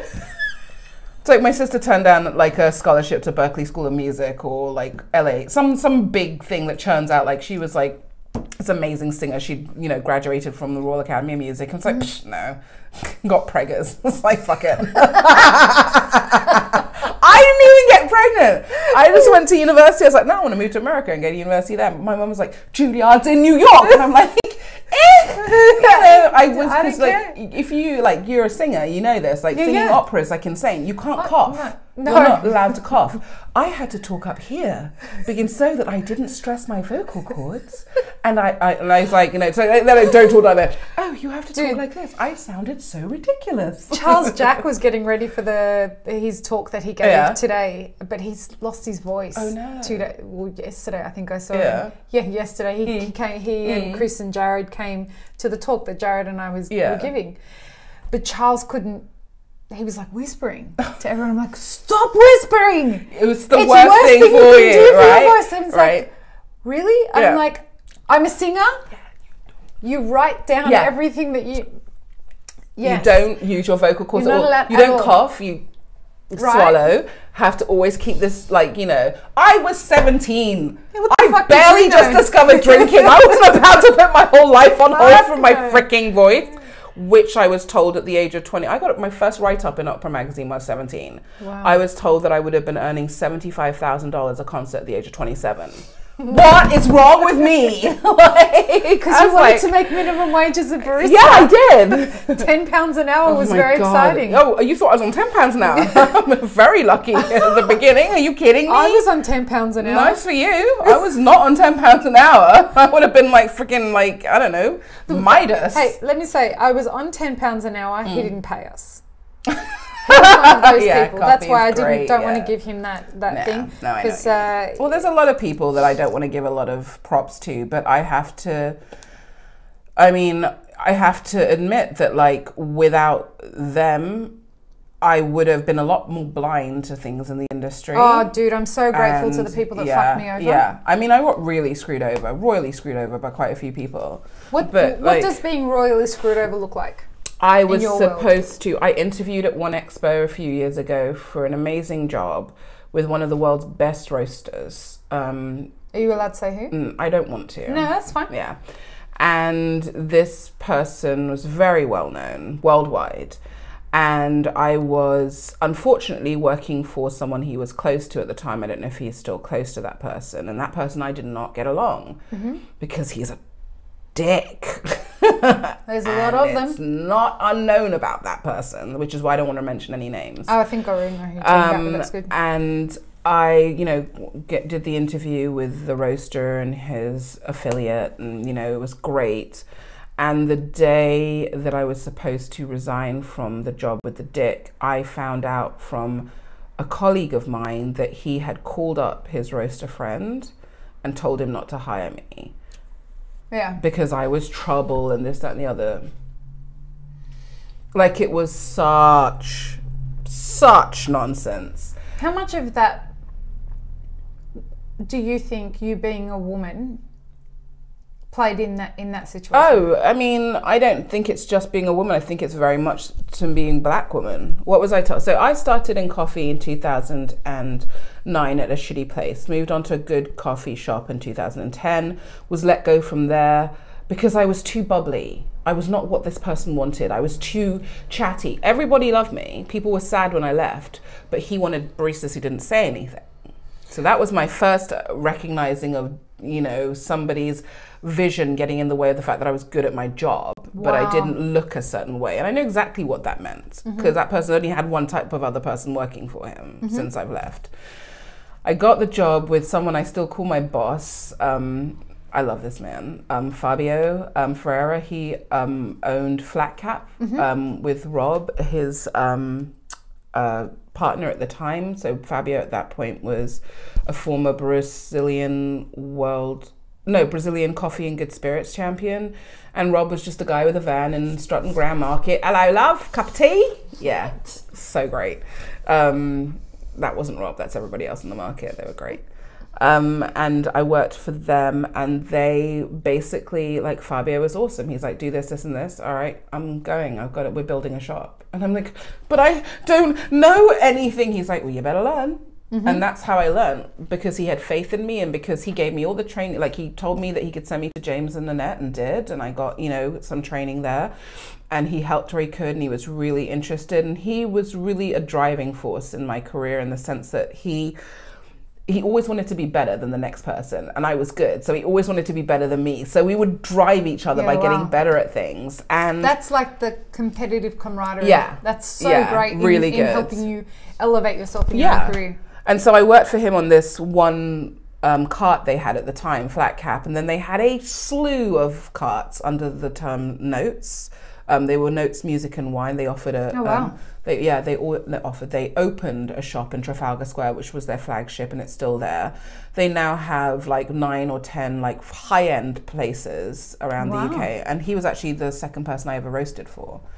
But I left them, and then whilst being with them, I had competed. I was, you know, encouraged constantly by Fabio after competing. Within like, I guess 9 months, I was a judge. I was a qualified judge. And with a few months after that, I was a world judge, which was very fast. And then I've got to ask you about this judging thing. Oh, yeah. And then and then so I judged World's Latte Art, World Barista, WBC, W Latte Art, World Brewers Cup, Coffee and Good Spirits in Korea I did as well. I judged everything except roasting and cup tasting. Well, isn't that kind of your thing? Roasting, yeah. Well, I wasn't a roaster at the time I started judging. Oh, okay. And so I started working in a roastery. That doesn't seem to be a problem now. No. Sorry, I said that out loud. It's all right. A lot of things are different. And so like I started roasting because I went to a company that was a traveling barista company, and they had their own roastery, obviously, in order to keep up with all the coffee. What does that mean, a traveling barista? So they're called Ristretto, and they do events. They're event baristas. Oh, okay. So they like all over. They still make ristrettos, or do they believe now in the espresso? No, I think it's different now. You would have fucking hope so. Well, it was an Australian who owned it, so there you go. It was. Boom. Listen, the first place I worked at, Espresso Room, they only ever let you pull ristrettos when I was working there. And I was like, what fresh hell is this shit? Like, I thought that shots, as soon as they went blonde, well, that was it. That was really bad, because I'd been taught initially that ristrettos were good shots and everything else was trash. Now we consider them under-extracted. Yeah, well, they are under-extracted, right. In consideration. I was being sarcastic, but, you know, I remember a time when we would pull 9-second shots. Oh, my, ew. And it was just like, droplets, like a droplets. That's like after the drop, so that's not including the drop, but you're sitting there and you're like the tiniest, like just enough to lick the inside of the espresso cup. And it didn't even cross my mind. This was at one of the best espresso bars in Sydney. No, right? I believe that. But that happened in a lot of UK shops as well for a while. It was one of those things of like, oh, we're just going to give them the black gold. Yeah, it's like, the blacker the better. Well, that was what we used to say. But we used to get people come in, and in this espresso shop we were doing about anywhere in the order of 1,000 to 2,000 espresso based drinks a day. Yeah. Right? So when baristas would walk in and they'd be like, oh, can I have a double Rizzy? I remember that. And you know, they'd come in and like we'd say, how short do you want it? And they're like, just the very beginning of the shot. And they're like, but we thought because you knew coffee. Right. And now I can't even fit a freaking double in a demi-tasse. It's like just like flowing over. And how it goes for 60 seconds. Yeah. Well, I don't know. I never bought into that coffee shot stuff. Like, no, we're good. But yeah, no, it's like a 40-second shot. It's not insane. No, I know. It's Not 40 seconds, sorry, 40 grams. Isn't it 40 seconds. Look, I've seen some espresso shots that are going for 42. No, sorry, I misspoke. Don't serve me a 40-second shot. What I think is really cool, though, is that we're now at a time in our industry where people like us who have been here for a long time have actually been privileged to watch the evolution of our industry over a certain amount of time. It's been really interesting. It's funny, like, people coming in now, like, it's the same thing as every generation discovers, like, civil rights or feminism. You're like, welcome to the show. Like, you are not reinventing this. I know you think you are, and here's your space to do that in, but you're just joining a continuum of things that have come before. Yeah, I often say, like, I stand on the shoulders of the women that came before me, and my job is to make sure that my shoulders are worthy of being stood upon. Yeah. Well, I mean, like, I started working, well, say that, I had a woman sit down next to me. So I did my Q grade license tests about 18 months, if that, after I started in the coffee industry. And at because that you're point, an instructor now, aren't you? I'm an instructor. I'm a Q instructor now, yeah. So I started because I had a friend who I'm not friends with anymore because she's crazy. We just drifted apart. She is crazy, but so am I, so it's not the point. But she was really, really helpful to my coffee career in the beginning, and she really drove me. She's a coffee person. She's one of those, I was really lucky to be friends with her. She was absolutely against specialty coffee being snobby. She was really into understanding the commodities market. Fabulous and like really amazing insight into like all parts of the trade, and definitely somebody that I'm sure that we would be friendly if we saw each other again, but definitely somebody who I would have no doubt, like hesitation in like recommending as an amazing coffee person. And she keeps her head down. She's not interested in like the hoo-ha and the show. Because we both got burned by that. And so I sat down and I was roasting at the time for a company as a baby roaster, but I was pretty much the only roaster because my boss knew that I had been brought on to be trained up and take over from him, because they knew that it had slipped that they wanted to get rid of this guy. So he didn't want to teach me anything, which was actually really helpful because he was a terrible roaster. Yeah, wow. So I ended up learning a bunch of stuff, and this is when I went to Scandinavia, met Willie Hansen, Tom Wendelboe.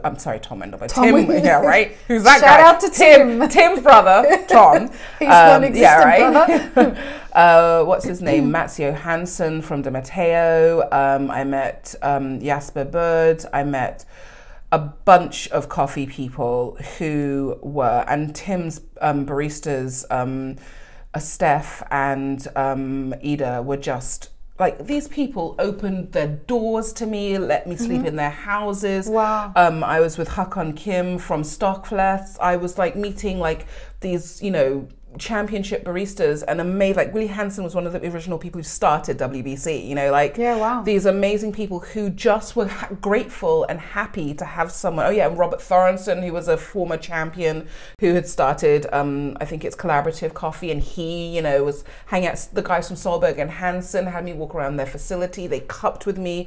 They went out of their way to chase me down at the bus stop, to the people, to tell me what a great cupper I was at such a young, and I was really nascent in but that embrace I didn't feel in England, and I didn't get in England. And so I took this cue because it was billed as an advanced cupping class, and this woman I told you about, who had been really kind of just like, come do this, come do everything. She had that kind of attitude which I had in my career, which is like, I'll do everything. I don't know, I'm not supposed to be able to do this, so I'll just do it. And she's like, oh, you can do the tests, but if you don't pass the test, you still get, and it used to be fully joined with the SCA, so you used to get an advanced cupping certificate if you didn't get your Q license. Okay. So she's like, it's kind of intense, and I didn't let too many people tell me about it, but I did go do some triangulation practice with a guy called Matt Wade, who's a fantastic roaster. He used to roast in London for Union. I think he's in the Middle East now. We may be back in England. God, I remember Union. Yeah, right, yeah. And so I cupped with him, and he did all these crazy like triangulation tables for me, like blending lots together and having me differentiate between it was amazing. And I had a friend, Dylan Sedgwick, who I worked with at Ristretto or Alchemy, which was the roasting arm, and he would sit with me every night for a month doing all the Nader Cafe smells and being really silly. Because we were just thinking, okay, I'm going to practice and hopefully I'll pass, I'll cross my fingers. Luckily, I had no idea what this was really about. Otherwise, I would have been crapping my pants, which I did on the 4th and 5th day when I started passing things. Oh, wow. So I started passing everything, and I was like, fuck, I have a chance. And I was getting more and more nervous. So I had one retake to do, which I had to fly to Arkansas and do like a month later, was the sensory 3, which is the mixing of all the different modalities of salt, sweet and sour. Because I was so nervous, which is true physiologically, when you're nervous or scared or whatever, you will crave glucose because you're going to start to use your fight or flight response. So you start to stock up on glucose. So all I could taste was glucose.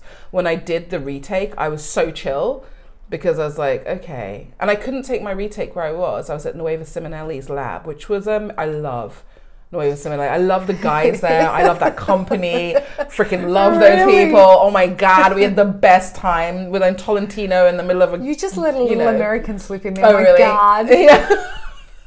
No! Oh my God! Candice, oh my God! Dude, I started saying 4. Oh, there, listen, I say here. like. I have it. Oh, I say little and water, and I was like, oh my God! Whereas I say water. Which try is very really, English. Well, the more I say water, the less people in New York understand me. So if I say it gets softer, so it's water. And then I know I'm going to one day just be fully fledged elevator. Elevator. Go back to, I want to talk to you about the Q course. So, so tell me about, so for anyone who's listening who doesn't know what it is, describe what the point of a Q course is. Okay, so the Q, it's now Q Arabica grader because they've branched out into fine Robusta and they do processing courses as well. But the Q grading course was the closest thing that anybody had to a professional certification in coffee at that time. In tasting coffee or in coffee in general? In coffee in general. For a long time, it was the only thing that you could have in the industry, that was globally, known. And there are obviously a plethora of other coffee courses, but none of the certifications are as rigorous, so they're not as highly prized.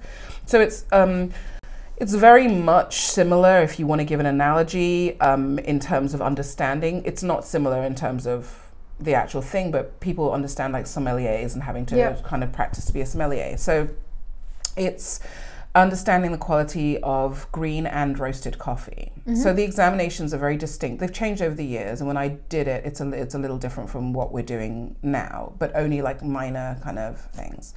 So at the time it was 5, you had to cup 5 tables. Now you only have to cup 4 tables of different origins, and then one was a processing difference. So naturals was a separate table. And it's to do a lot with understanding green coffee defects, understanding roasted coffee defects, being able to taste, see. It's using all of your senses to be able to evaluate coffee for quality. And is it right that the room, they desensitize you as much as possible? They do, so so not for all of them. So there are 20. There used to be 22, I think they've now, so there's 20 exams. And the space and they're of 3 days. Okay. So when I did it, there was no so it's now called the Q combo course. So you have 3 days of practice and, training and understanding and lectures. And then there's 3 days of tests.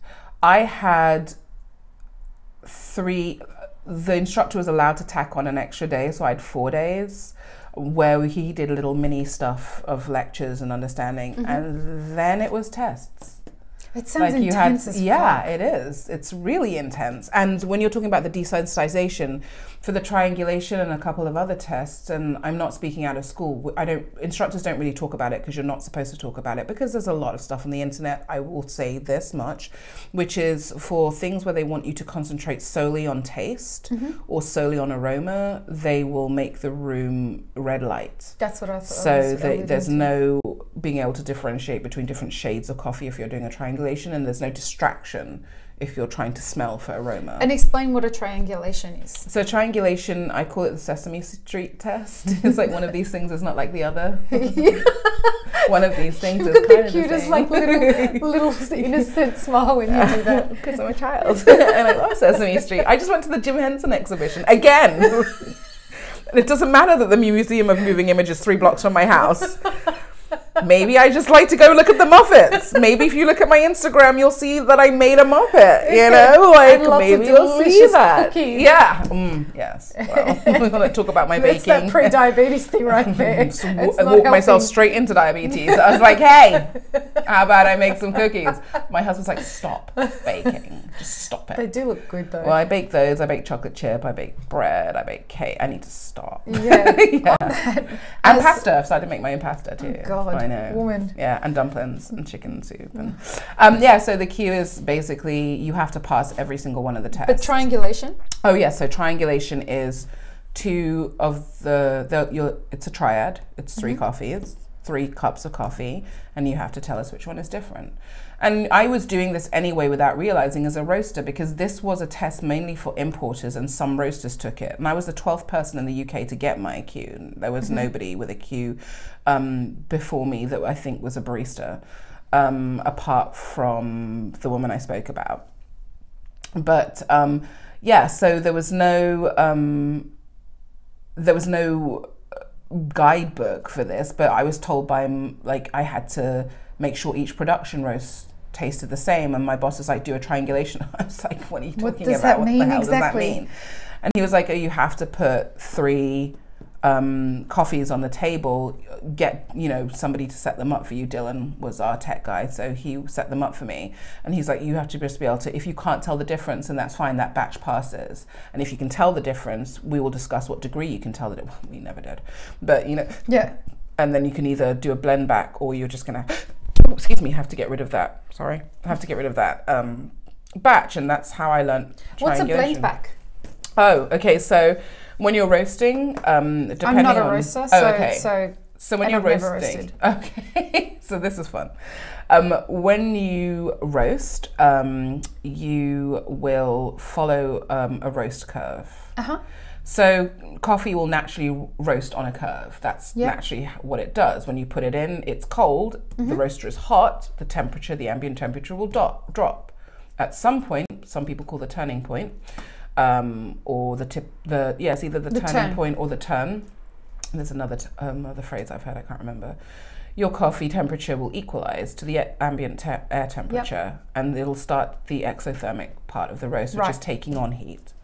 And then, so it does sort of like this as it drops in temperature, then it kind of stabilizes for like around 30 seconds, and then you'll see the temperature start to rise on the thermocouple. And that's the bean taking on heat and actually being able to drive the temperature back up because it's dried out and it's no longer cold. And so all coffee roasts on this curve, but you as a roaster can control the curve either using the way you apply heat or the airflow throughout your machine at the time. I worked on a Probat first, where I rode the air, and you're not supposed to do that. The exhaust like fucking around and shit. Listen, man, I learned to roast the best way. Oops. There we go. Boom. Oh, it wanted some chocolate. Yeah, I don't blame it. It's not bad chocolate, I can tell you. Good. I learned to roast, I'm an intuitive roaster. I think Scott would be mad to hear that. We talked about intuitive roasters today. I know. Let's just say I'm a roaster who's had her coffee tasted in the WBC, so I'm in the finals, so I'm good. Do you use Cropster and roast curves? Okay. No.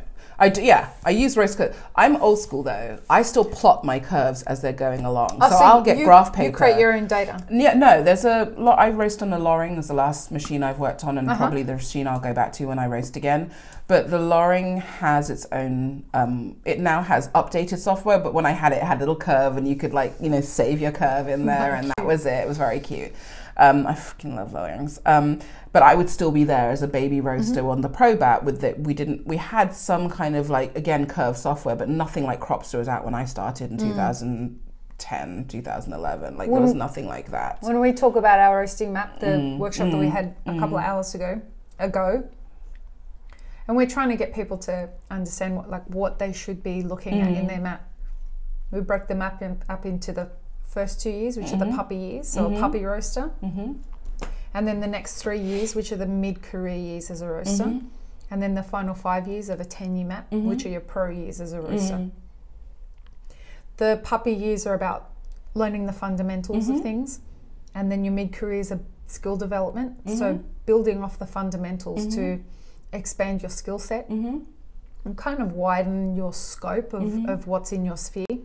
And then the pro years are all about leadership and management and innovation, becoming an influencer, so that you know, you're following a career, like a proper career, right? Who would have thought that could happen in coffee? The technology that's available to people now just simply wasn't available. Yeah, it wasn't when I was roasting. That was it wasn't in the scope of and we couldn't afford it when it did start to come out. Well, you know, small roasters like us, we couldn't afford that. No, fuck no. You could barely afford a roaster. Right. Yeah, let alone a subscription to Cropster and all its whistles and bells and everything else. And the interwebs wasn't what it. Like there's nothing the information exchange, there was nothing there. Now the way that you can learn, like our classes, like both Map It Forward workshops and Scott's workshops, you can view from anywhere in the world now because we offer them so you can attend live virtually. And you can go to SCA classes, which I mean the SCA for all its different faults, it's a member organization, so it's gonna have like all the things that come along with human beings. But I got my career from certain people, especially people involved with SCA, and I did a lot of classes and I did a lot of theory work. But unlike espresso learning and, you know, being a barista where they're like, don't touch anything until you know everything. As a roaster, I was like, people were like, touch everything and learn. That's the only way you're going to learn, because at that point there were like home roasting books, I learned like the Illy book was my Bible, like there were a couple of books, but there wasn't the plethora of information. No, not that there is now. So if you're an intuitive roaster now, it's a little different than and that's if you're an intuitive roaster then. Right, but and that's why I say that, like in the Map It Forward workshop, what we're saying is like you've got no excuse not to be chained to the data. Yeah. Because right now this is a gift to anyone who wants to be a roaster now. Yeah. It's the same when I started being a barista. Yeah. And we mentioned this yesterday, Jared and I, in our workshop. Listen, there were scales when I was a barista. Yeah. A puppy barista. Yeah. There were timers. Yeah. And there were all the tools that are available now for us to actually weigh shots and to time our shots and whatnot. We just didn't do it. Yeah, and we also didn't know how they could be used. Like that was different, but people had a methodology. Roasting was like what you learned from a guru. So I found myself gurus. Like I made Tracy Allen teach me how to roast, you know, in the way that he did. And then I made other people show me and what they knew. And then I kind of like was like, I like that part from that person. I like that part from that person. I'd done that before my roaster and that's a crock of shit. Like, you know, I like that and like this and that. And then much like cooking, like I used to ask my mum all the time how she knew how to cook, and she's like, you just put it all in the pot. Like you just learn after a while, and that's how it was. Yeah. Arab cooking is like that. Yeah. Like I'm reading a book by an Arab lady at the moment called Salt, Heat, Acid, Fat. Simran, is it Simran Sati who does that book or somebody else? But I believe she's a Middle Eastern lady that grew up in LA or in California. And that book is exactly what I've been looking for. All the kitchen techniques, now go do it on your own. Right. Like seriously, like I can follow a recipe, but I feel like I'm cheating. It's like being given the answers to the crossword. I'm like, okay. My mother she used to buy a lot of cookbooks and use none of them. She wanted to be able to. I have so many cookbooks, and I use like maybe one or two once in a while. My parents were both extraordinary cooks. Yeah. And my mother was particularly like everyone. All my cousins loved coming to our houses. Same with my mom. Right? She was like that woman who could like do it right. Yeah. And my mother was very young when she had myself and my twin sister, and she was very cute. We lived in a very Australian part of Australia, and everyone was white, and my mother was the young little Arab woman who got married very, very young, and she had twins, and I remember when my mother got her driver's license. I was that young. Crazy. Yeah, I was at my mother's 21st birthday. Yeah, dude. Anyway, so I remember my mother's best friend was her next door neighbor, and she was Auntie Carrie. Oh my God! Hi, Mona. Like I love her. And one of my other friends was Shauna. Oh, Muna. Hi, Muna. It was so fantastic. Anyway, and I remember when one of them asked my mother for the recipe for her hummus. And my mother was really confused, and she said, What do you need? Yeah. What do you need a recipe to make hummus for? Yeah. And she said, well, how am I going to make it otherwise? And she said, well, you just put some chickpeas in, and you put some olive oil, and you put some tahini, and you put some salt, and you blend it together. And my we called her Auntie Kerry. Yeah. My Auntie Kerry said, but how much do you know how to put from all of it? And she said, well, you just feel it. Yeah. She said, how do you feel it? And she said, you just know. Well, this is the same with roasting. And so it's hilarious. People used to come around. I remember when I was getting well known as a roaster in the UK. So I went back after a while, and I worked for... a lot of stuff happened in between, but I worked for Notes again. I worked for Fabio, and he was like, "Oh, I'm opening this roastery." And I'm sorry, I do like the most racist accent, but Fabio's Brazilian, and he is the "Ay, Candy, what you doing over there?" I love it. He's obnoxious like me, and he lived in Buckingham Palace when I knew him, so that was awesome too. Yeah, his wife was. What do you mean he lived in Buckingham Palace? His wife was. I don't think she was a lady in waiting, but she worked for the Queen. Wow. So they lived in the back. Like, I have pictures on my phone of taking my husband out for a date, at Fabio's, and showing him the coronation carriage, the carriage that the Queen was in coronation, the carriage that brought, we were standing there touching it, the carriage that William and Catherine were in for their wedding, and all the different carriages, because we were in the barracks above all these carriages and by the horses, some kind the of a royal date horses, to take your husband, right? Your future husband, right? Be like, yeah, hey, how I'm you doing? lock this shit down. Yeah, seriously, you think you're gonna one up me? I'm gonna one up you. Welcome to the Buckingham Palace, bitches. Oh yeah, so Fabio's there at the time, so we'd laugh about so what are you guys doing in the palace, kind of thing. I was trying to mess with him while he was roasting. It used to be that he would roast a coffee and I would roast the same coffee, and we'd have roast offs to see who was going to roast that coffee. That's so great. Yeah. But by the fourth roast off, he was like, well, fucking you roast it then. I was like, fine. Fine. I told you I was the roaster, because he's like, oh, Candy, I'm going to teach you how to roast. This is a new kind of roaster. So it was I know. I'm sorry to everyone everywhere. I'm the worst human. But it's the best accent. Dude, when I do an accent, no matter what accent I'm trying to do, it sounds Indian. I can't do accents. My husband, John, the white New Yorker, is like, stop it.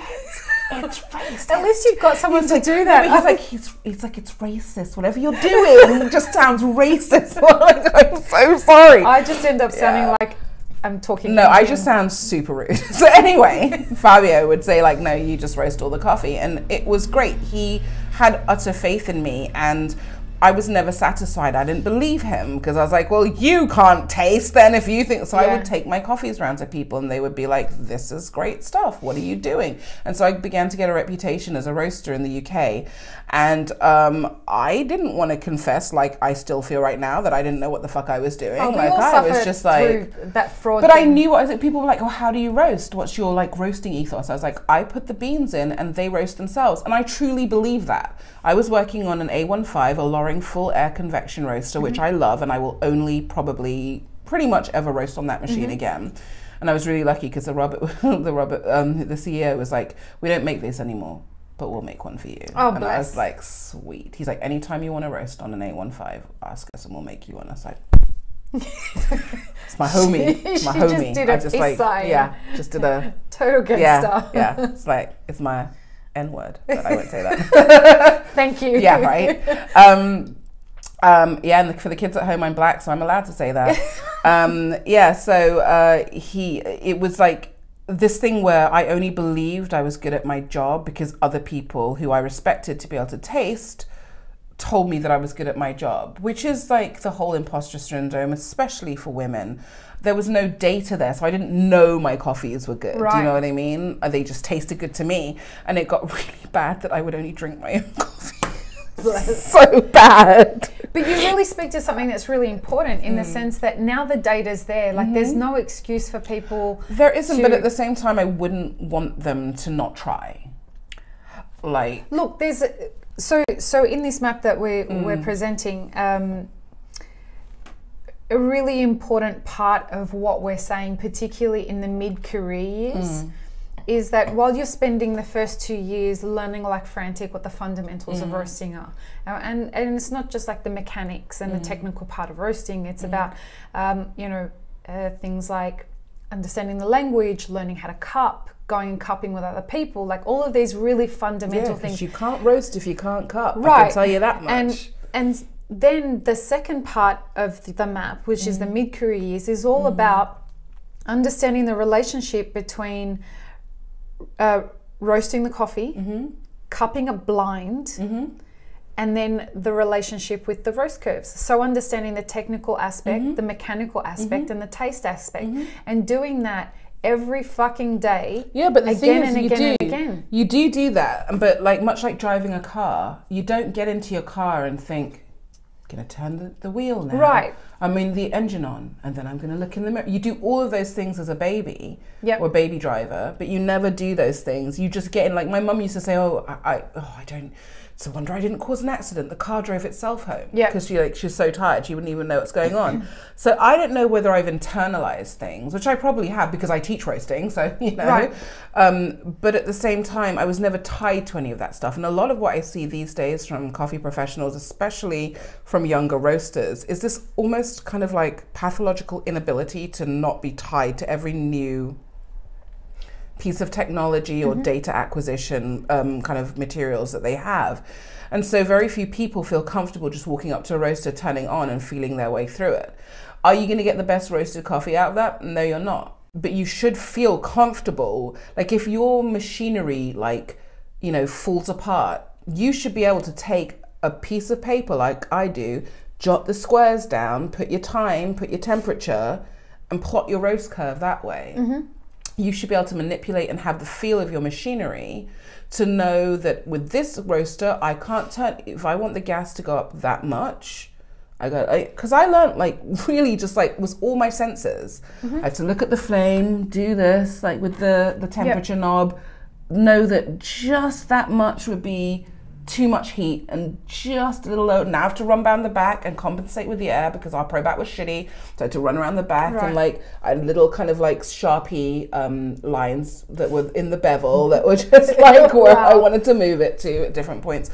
And that kind of understanding of my machinery, being really intimately knowledgeable about it, just bring it right down to brass tacks. I wasn't calculating rate of rise from a curve. It wasn't calculating it for me, or rate of change, which we now call it. I was looking at rate of change actively, going back, okay, right, is it going I know I had to do the preemptive thing without the curve laid out in front of me. Is it roasting too fast? Is that too fast? Where should I be in the roast right now? Right.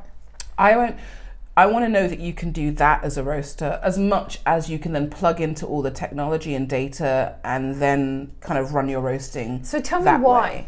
Because to me, there is a level of craftsmanship and understanding in roasting that is almost like baking. You will teach me how to bake. I'm going to baking classes when I get back because I've been teaching myself how to bake and my crumb crust isn't right. So now I need to go forward. But what would my teacher think of me if I didn't know my oven? If I didn't know that at 450, well, no, that's not true. I'm not baking at 450 degrees, not unless it's anyway. If at 350 degrees, even though my oven says it's 350 degrees, I know it's not 350 degrees. There's a spot that's exactly.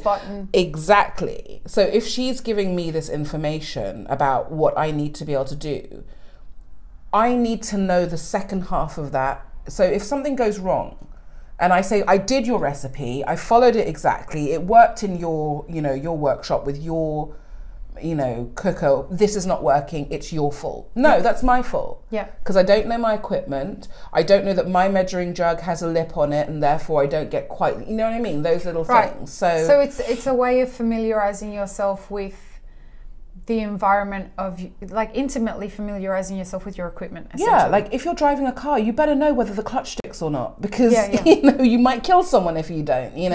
Those kind of things. I can drive. Actually, no, it's been years since I drove. But if I New York, you have no reason to. Exactly, from London to New York. But if I can drive stick, that's what I was taught on. Can I drive every stick car?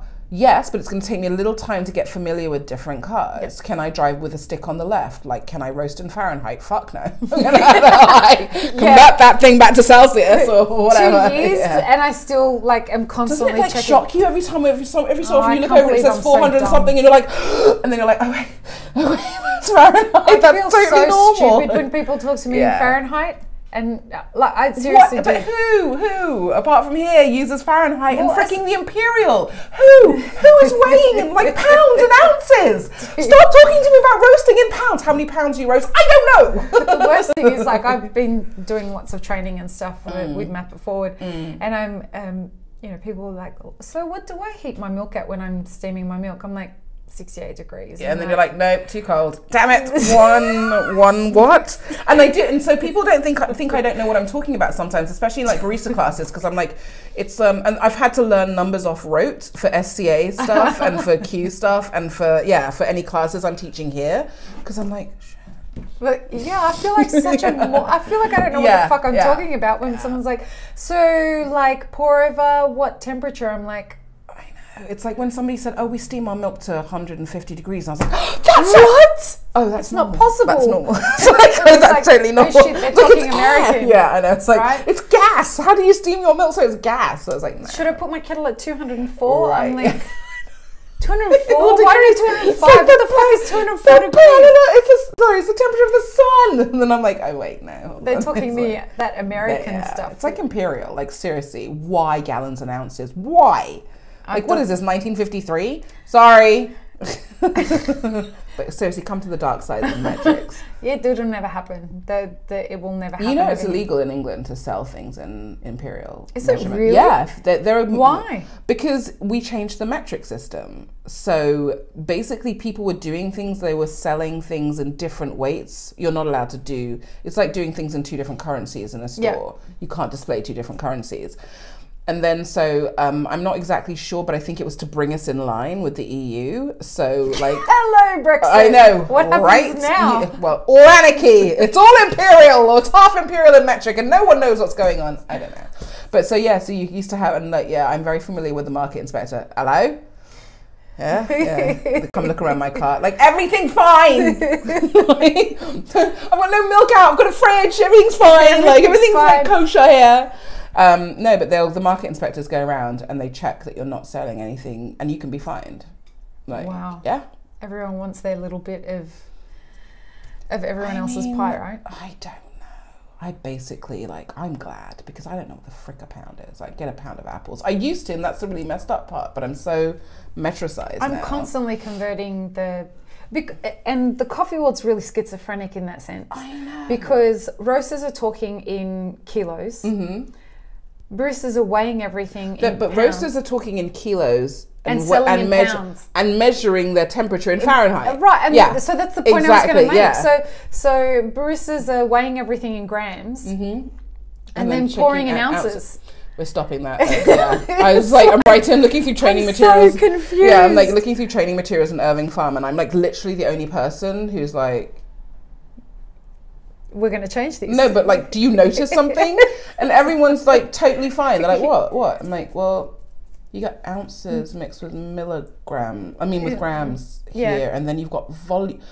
What? And this is like not even like Irving Farm. This is like across the board. I've seen this. So I've started saying, okay, we're going to weigh everything in grams. And everything is in milliliters, like, you know. No, you're talking sacrilege. I know, right? It's like, but this is a 5-ounce cup. I'm like, we can do this. It's like, we can do this. Yeah. Well, we do it in Australia as well, though. This whole thing of, like, I couldn't tell you what I can tell you what 8 ounces is, just because our elixir bottles are 8 ounces, and for the labeling I had to put 240. 8 ounces. I was going to say it's 240. I knew that one. But until we got 8-ounce bottles for elixir, I had no fucking idea what 8 ounces was. I'm so messed up because barista stuff is done like that in England. So we measure everything. 6 ounce, 8 ounce, 10 ounce, and 12 ounce cups. And I'm like, but we don't measure anything like this. No. So, yeah.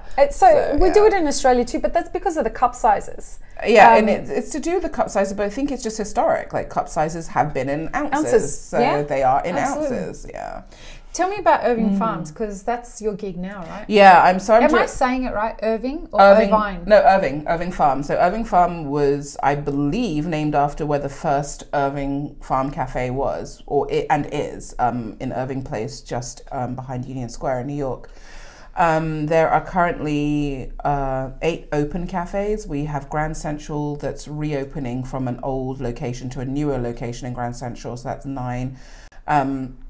And I believe there's speak of like others, but it's a small New York brand. Like we roast up. Third wave, right? Yeah. So we roast upstate in Millerton in the Hudson Valley, and the brand is very New York centric. And it's been around for quite some time, I believe 20 years or so, since the first cafe opened. And they're kind of a stalwart of the New York specialty coffee industry, and they have been, to my mind, more accessible. So they're not the kind of like, excuse me, God bless your I heart. burped, and I think everyone might have heard that. They are not the whatchamacallit, they're not the kind of like the snotty, yeah, kind of they're not the like, we only do this and Amish we hat only with yeah tattoos head to toe, yeah. and Well, we got tattooed people. I mean, I'm Right. okay with that, but it's not, we want you to have your coffee the way that you enjoy it. We want to make sure that we're roasting great coffee, and we want to make sure that we're delivering the best quality beverage. yeah, wonderful. But we're not going to stop you having, milk alternatives, go crazy with the sugar. We have really yummy homemade vanilla syrup made out of like insanely expensive vanilla beans and like Yeah, made in the wow. commissary and stuff. We have not huge sizes, but I think we have a larger size. Do you hold the most. 16 ounce? Not officially. Not officially. Let's put it this way. If you hold a gun to my head, it can be done because we have those cups Yeah. of drip coffee. But no, we're trying to, we are in line for the most part with specialty coffee ideals. We just want it to be a little less, daunting to come in and get Yeah. a great cup of coffee. Like in Australia, where I can go anywhere and get great coffee and just frickin' drink it. And because it's a part of You our know. culture, like we teach our kids in Australia, like Australian children, particularly in cities like Sydney and Melbourne and whatnot, they're taught to order their own baby chino. Yeah, but also they order baby chinos, it's just milk. My niece has been drinking coffee since she was 2. Yeah, wow. Most origin countries I know, their kids drink coffee. And I don't mean I serve like geisha straight up to a 2-year-old child. Well, why not? Would you like a micro latte, a nano lot A nano of lot. There's a Peterson nano. Panamanian geisha? Like, Shout out to that I 90 sell, plus. yeah, right? That I only sell for like $60 for 125 grams roasted. No, we, much like me, she would get what I think Annette from Square Mile had named the third beverage. That's what she told me it was called. I've always used this term. It's coffee with a lot of cream and sugar. Like you Yeah, know when wow. you're like traveling and you're having some really, really. The brevet. Yeah. For anyone who doesn't know what a brevet is, they call it half and half here in the States, but it's full pouring cream. Yeah, it's full cream. And the brevet is awesome, by the way. It's Fucking pouring filth. cream. It's filth. It's so good. Fuck, What I are you can't talking believe about? I still, that's my morning drink. Like if I go to the places that know, I get like a little piccolo, but it's like, Dude, I see people getting 16-ounce brevet. fuck off. No, hey, Seriously, what? Are they be dead by the time they hit the 16-ounce Shut brevet. up. Are you serious? Yeah, so when someone, for the people at home, when someone orders something brevet, so let's say they're ordering a brevet latte, it just means that they want a latte made with half and half, which in places like London or the It's UK not even and half and half, it's just full cream. and Australia, Yeah. it's called pouring cream. Yeah, So it's it's like- yeah. way fattier Yeah, it's than like full half fat. and half, you'd be lucky. Like, Right. yeah, this is And- like full and fat pudding. People are ordering a brevet latte, a 16-ounce brevet latte. That shit is going to put you in a hole. Insane. That is insane. And I thought I was being hyper indulgent with my little piccolo. I was like, oh, I'm getting a piccolo brevet. It's like, It's ridiculous. I know, that is crazy. That's the kind of shit that's driving like a country into pre-diabetic state. Like, do they do that here for real? yeah, that's San Diego. Like, that's one of the healthiest parts of the US. I know, but I've made 16-ounce brevets for so many people back when I was working in LA 7 years ago. No! Oh, dude, some of the, so bad for you. Some of the most A-list celebrities that I used to make coffees for, they're ordering those brevets. No, I remember sitting next to Chris Pine at Silver Lake, Intelligentsia in Silver Lake, and I don't know what he was drinking, but he shouldn't have been drinking. I remember thinking you just ordered. I can't remember what you ordered, but I was like, that's dirty. You need to not order that. But you look great, and you're with your personal trainer. You've probably just done 4 hours of training, so I should just shut up and let you drink your like cream. Go crazy. Yeah. No, yeah, but like, yeah, my 2-year-old niece was drinking coffee from like a super young age. It wasn't my dad's grandparents grew coffee, so my dad was picking coffee in Trinidad, and it was for personal and kind of like local consumption. They didn't sell. They sold, but not like to like friends and stuff like that. So my father actually grew up from the age of 4 learning to only pick the red ones, which I thought, that's really so sweet. Adorable. So who knew? But I'm from a coffee producing family. So to me, like, that's totally normal. You should be drinking. Coffee's not, as I said, she wasn't drinking like a geisha or a full cup of filter coffee. It was like this much coffee, this much milk and sugar in to sweeten it. So yeah, she doesn't drink coffee now because it's not interesting. It's like having a hot chocolate. Whereas our kids in Australia are all taught like, go up to the barista. And I mean, the cutest things when like dads were having daddy-daughter dates and they'd, pick up their kids after school and they'd sit in the cafe with their daughter, and this is how they learned to they would socialize their kids by teaching them how to order their own coffees and cake for afternoon tea at a cafe. So they'd have a daddy-daughter date and he would say to her, like, here's the money, you're going to go up to the counter and you're going to ask for a baby chino and a cookie, and you're going to give her this money, and you're going to wait and count how much money she gives my back. parents used to make me do that. Count how much money you're giving and then how much you get back, and then you get really excited and you'd be like, can I keep the change? And Dad'd be like, no. and then that exchange happens, and she comes back to the table and they sit there and they're having their daddy-daughter date, and he teaches her what to say when the waitress comes back, or the barista comes back and brings a coffee and teaches her how to drink the baby chino. Like, that's a thing. People remember, like, there are kids who are teenagers now where I was the person who made them their first baby chino. Oh, sweet. And their parents, I'm Facebook friends with their parents, and they're like, oh, do you remember, this is the person who made you your first baby chino. Oh my God, that's so adorable. It's really, really, really sweet. But it's an intimate part of the Australian culture to learn from being a child so that you're socialized into the cafe society. It's just a thing that everybody does. I mean, I saw this, it's true of the West Indies. We were taken to restaurant. I mean, I was born and grew up in London, but like in terms of like understanding your place as a child, but also understanding what you're moving through in the world. So I think in a lot of cultures that I've seen, or at least a lot of families I've seen, everything shifts to be around the child. Where I grew up, everything shifted to be around the adult. So you had to learn to sit still. Absolutely. You had to learn to put your hands on your dress and not get messy. You had to learn to go up and get your plate filled with food and come back and bring it back. And the same with shops, and the same with restaurants, the same with concerts. My mom took us to like, symphony orchestra concerts when we were like 4, 5, and 6. Wow. But we would have a little cough drop or a little sweet, a boiled sweet, and we'd all get a boiled sweet given to us in our sticky little hands, which weren't sticky because it was my mom. And we'd put it in our mouth when we sat down at the beginning of the concert. A boiled sweet, for anyone that's listening and doesn't know, is a lolly. A lolly or a lozenge or something like that. Yeah. Something like a little hard candy. Yeah. And and this was how you learnt to be social. So I learnt a lot through observation when I was younger.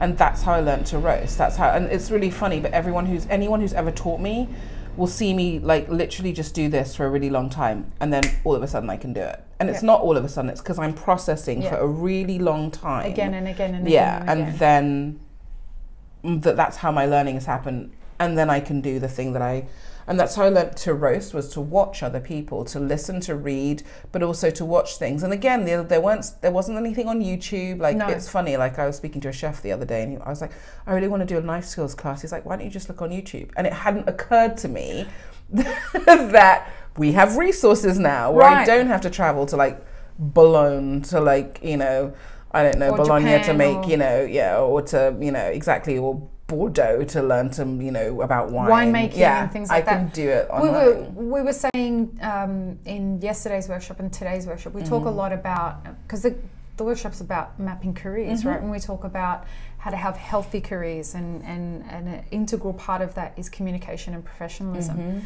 And I make it a point to talk about interpersonal skills. Yeah, there's a huge...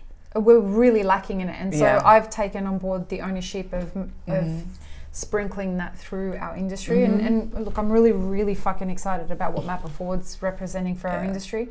But when I say to people, like, listen, learning to communicate is a lifelong conversation you're going to have with yourself.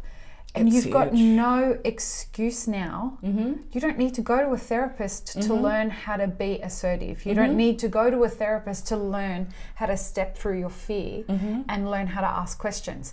It's terrifying, sure, I get it, but there's no excuse anymore, because you just get on the internet and somebody has asked the question before you, and someone has made a video that says, how do I walk into a room filled with people that I don't know and learn how to network? But the opposite of that is the communication that mentors or people above or owners or, give to other people. I was faced with a lot of generosity and openness, but I was also faced with a lot of arrogance and closeness. And it wasn't sort of like, some people were arrogant because they didn't know how to say they didn't know. That was what was modeled to them, right? Yeah, and some people were arrogant because that's just how they figured they could be or should be or whatever. And it's like, there's a lot, I'm learning a lot about communication, not just from the, the whole panel I did yesterday with the SCA was mentorship. And I said very honestly, and it's true, I have no idea when I went from a mentee to a mentor. Like, I had no idea that this was even something that was happening until I realized that the same people were coming back to me and asking me questions. And I feel a huge sense of loss for all those relationships I may have inadvertently messed up, all those people I had inadvertently let down because I didn't realize. It never occurred to me, it still doesn't occur to me that I have any standing in this industry. It's just really weird to me that, like, but that's that imposter syndrome. It is, and every woman has it. Every person I've met of any value has it. Those who don't, I think, are amazing for being able to, to own that. My sister, she doesn't know an imposter. She saw one. She owns her shit. She's amazing. Wow. Yeah, absolutely amazing. What she's accomplished, how she lives, what she does, I just have so much admiration for. But I'll tell you, when I started in coffee, when I really knew what I wanted to do, I learned about the SCA, I learned about events, I learned about, everything. And I bought a 5-year plan map. You bought a 5-year plan map? Yeah, like one of those huge wall calendars you have, and you can map things out on them. So I called mine the 5-year plan, and it was, I did a year, then wiped it off, did a year, and then wiped it off, and then rewrote the first year. And I did this with my mom. I spent 30,000 of my own pounds on my coffee career, which is why, like, when I got to announce the SCA, and this is one of the reasons that they asked me to do it, when I got to announce the SCA's new scholarship, the LEAD scholarship, this year. Yeah, this year I announced this at RICO, which is a scholarship that allows leaders, either potential leaders or current leaders in the industry, for 2 years to have everything from the SCA available to them: events, membership, competition, education. Like, they get everything. They get all the stuff that I bought for myself, and I was happy to do so because I wanted this. You were investing in yourself. Yeah, I was investing in myself, but I also had the privilege of being able to have, a nest egg, and I spent it all, and I was happy to do it. But I mapped everything down. I knew I wanted to go to Expo. I knew I wanted to go to World of Coffee. I knew I wanted to eventually go to Barista Camp. I got to do TED for 5 times, including Edinburgh and Long Beach. But I worked up to those things, and then I put them on the calendar as they came up. And the more that I invested in myself, the more other people invested in me, because I was upskilling, but I was also very visible. I flew myself to Korea. I flew myself to Brazil. I did an origin class in Brazil with the SEA's only, I think, science origin class, where we did classes at origin about processing. Yeah, wow.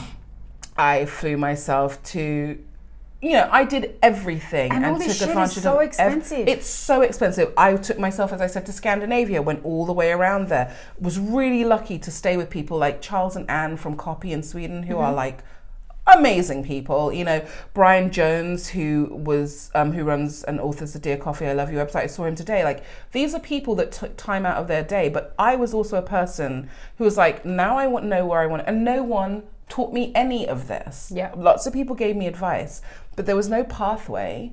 I was just like, I need to do everything in order to get to where I want to be, which is to know intimately how to roast. That's literally like what I was thinking. I wasn't even seeing a career past that.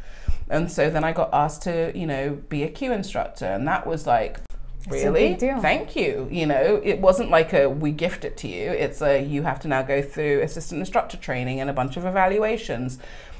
Did you have to pay for all the training? Is that one of those I pay things? for every. Oh yeah, so you pay for your assistant instructor course, but when you do your assistance instructing and your evaluation, you go to wherever your instructor is. And for me, I had to fly to Italy and I had to fly to America to do these things. There was nobody in England.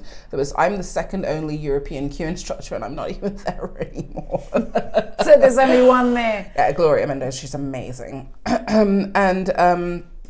Yeah, I was like, really? Okay. And then I remember that it takes people a while to be a Q instructor. So you're supposed to take the assistant instructor course, then you set up to do an assistant instruct. And then you can do you have to do at least, I think, 1 or 2, but you can do multiple. I think you have to do 1, and then you can do your final evaluation where you teach the entire course.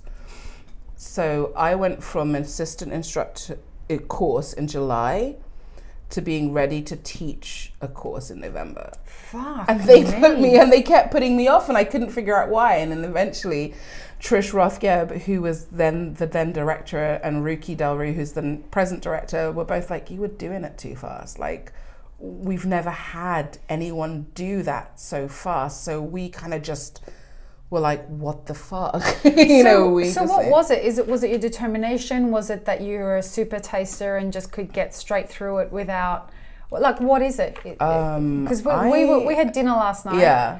And you have to be really sensitive to what you eat because you are a super taster, right? Yeah. So there are it's just no fun, believe me. Well, so for I find it really hilarious when people are like, I'm a super taster. Which is great, because it's literally physiological. It's not like you've done this amazing thing where you're born that way. It's not, and then they order an espresso, and I'm like, I'm sure that if you're actually a super taster... It took me forever to be able to drink coffee. Yeah. Forever to learn how to drink coffee. You probably find espresso the most offensive thing on the planet. I really don't. I mean, there are some phenomenal espressos I've had. But for the most part, I order espresso to be polite, because it's just like eye-watering. I call it I think it's the most aggressive drink on the planet. It's super aggressive. And I ate a lot of bland food. My mom used to really enjoy me being a super taster. She would have to portion, like if she was making curry, and this is West Indian curry, not Jamaican, West Indian, Trinidad. So super mild. Not even like, you know. Then my dad would eat a Scotch bonnet. Believe me, we do really hot stuff, but my mom can also make a mild curry. And she would make a mild curry, and I couldn't eat it. So she would have to separate my food and put no curry powder in it. Wow. Like a slight smidgen. And I've gotten more tolerant, but I realized it's not that I've become, it's these things have suddenly, like I never used to be able to eat olives. I never ate grapefruits. I never ate, what's that sensation for you as a super taster? Because I love flavors. But I do find espresso too aggressive. Well, heat isn't a flavour for a start. So when spicy, it makes me angry, and it actually physically makes me angry to get spicy food. Like I'll eat spicy food. But spice is a flavour. But there are different spice flavours, right? Spice is a flavour, but that heat that comes from that's capsicum, a sensation, right? That like heat, it's like blue flame. That's all I see in my head. I don't even see red flame. I see blue flame, like super hot. Like my whole palate just becomes numb, and then it tingles and it hurts, and and I feel actually physically ill. Wow. And I get an emotional reaction. So my husband actually doesn't like it when I eat spicy food, if I try to, because now I kind of venture out and like a lot of yogurt or water, and then I'll eat spicy food. My husband can't stand it.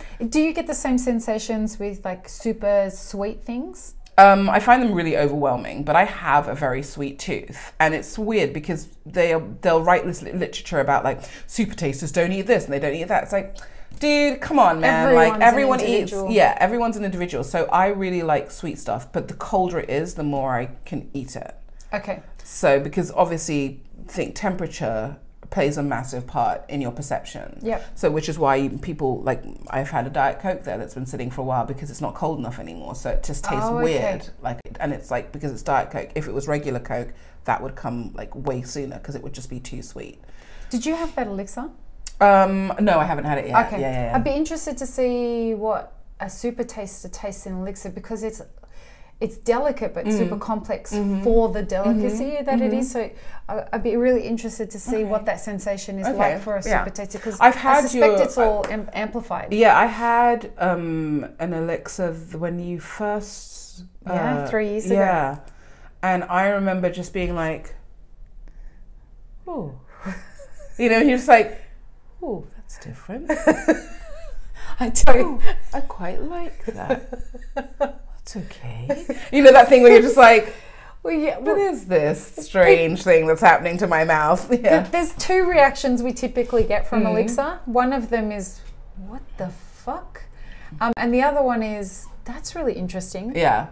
It's a brain meld. It does. And I think that it's like, I really, really like cascara, and there's a farm in Honduras that called Capucas, which we get our some of our coffee from. And so I met the producer today, and he... For 3 seconds? Yes. I did. It literally was like, hi. And then he introduced me to the ladies, one who's in charge of QC, the other one who's in charge of the workers. And like, they started speaking in Spanish, and I felt very ashamed that I work in coffee. And I was like, no, I stood there and I was like, no entiendo, un poco. Like, I feel so bad. I'm working it, and this is like the colonialist nature of coffee. I work in an industry where the people who break their backs to make sure that I live the way that I do get almost nothing for what they do. Get nothing for what they do. And also I can float around and not even bother to learn their language. Yeah. It's so obnoxious. I mean, luckily, I know green buyers who don't speak, you know, even Spanish and stuff. And I'm just like, not many. And some of them are obviously in their infancy and they have had to learn. But I've met green buyers who don't speak Spanish. And they work predominantly in South America and Central America? Oh, these are the dilettante green buyers who kind of like boutique-y work for their roastery and then do because, trips I mean, if we're expecting them to know how to speak Spanish, then do they learn how to speak? Well, I'm expecting them to learn to speak Spanish, Portuguese, and the languages they trade in Kenya and Ethiopia, Burundi, like, and if you're trading in Sumatra, you know, I'm not expecting you, if you buy from a lot of different places and travel a lot, to have all of those languages. But I think that it's really just such a like a colonialist mindset to think that everyone should speak English. And these people who are producing your coffee and coming to these events do speak English, you know? Although, oh my God, there was just a woman at Rico who we were in the facilitation. I was a facilitator for the workshop that was changing tides, and this is about inclusion, diversity, equity. And another lady brought up a really great point. She's like, "This is Rico. This is a global symposium, and you have people here." She's like, "I've got a delegation from Peru. I'm Peruvian." She said, "I'm the only one who speaks English. There are no translation services here." Really? Because there is an expo for the lectures and for the floor, but there is none for Rico. Oh, that's a bit shit. And this other woman turns and said, "Oh, well, that would be really expensive." And I said, "Do you know the ticket prices for fucking Rico?" Regardless, I said, "You get to say that because this is in your language. Yeah. If this was not in your language, it wouldn't be too expensive. It would be just the right amount of money for you because you have spent $2,000 to be here. So have they. So why the hell should they get any less than you do?" Like, I remember, talking about foul colonialists. Sorry, I had another story, but this is when we start looking at, well, how do we as an industry start to be more inclusive of everyone?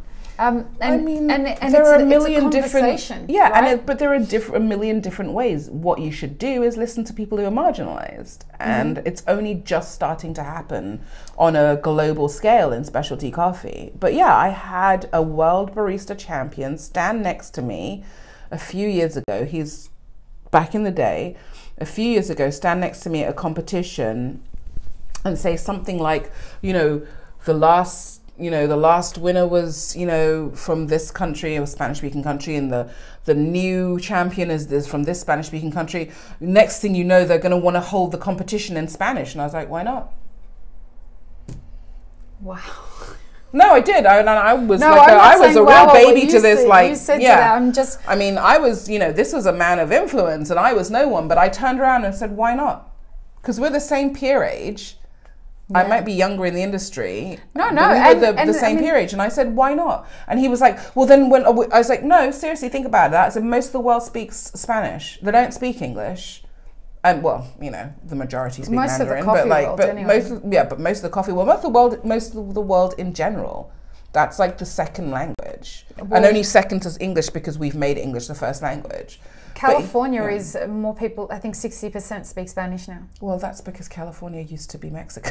Correct. There's still a fuck ton of white people there, but I'm just saying it's fast becoming the most spoken language. But this is what we're talking about when we spoke about the beginning, is like the farther you get away from what you like. The world has been created normal in a very small amount of people's So these people feel normal. And everybody else, who are a huge, population which of is the world, the majority, are made to feel as though they have to fit in. But this person couldn't understand why the World Barista Championships might have to be held in a different language than the one he was comfortable with. We talk a lot in the Map It Forward seminars about the idea of starting a conversation, a respectful conversation that involves perspectives other than your own.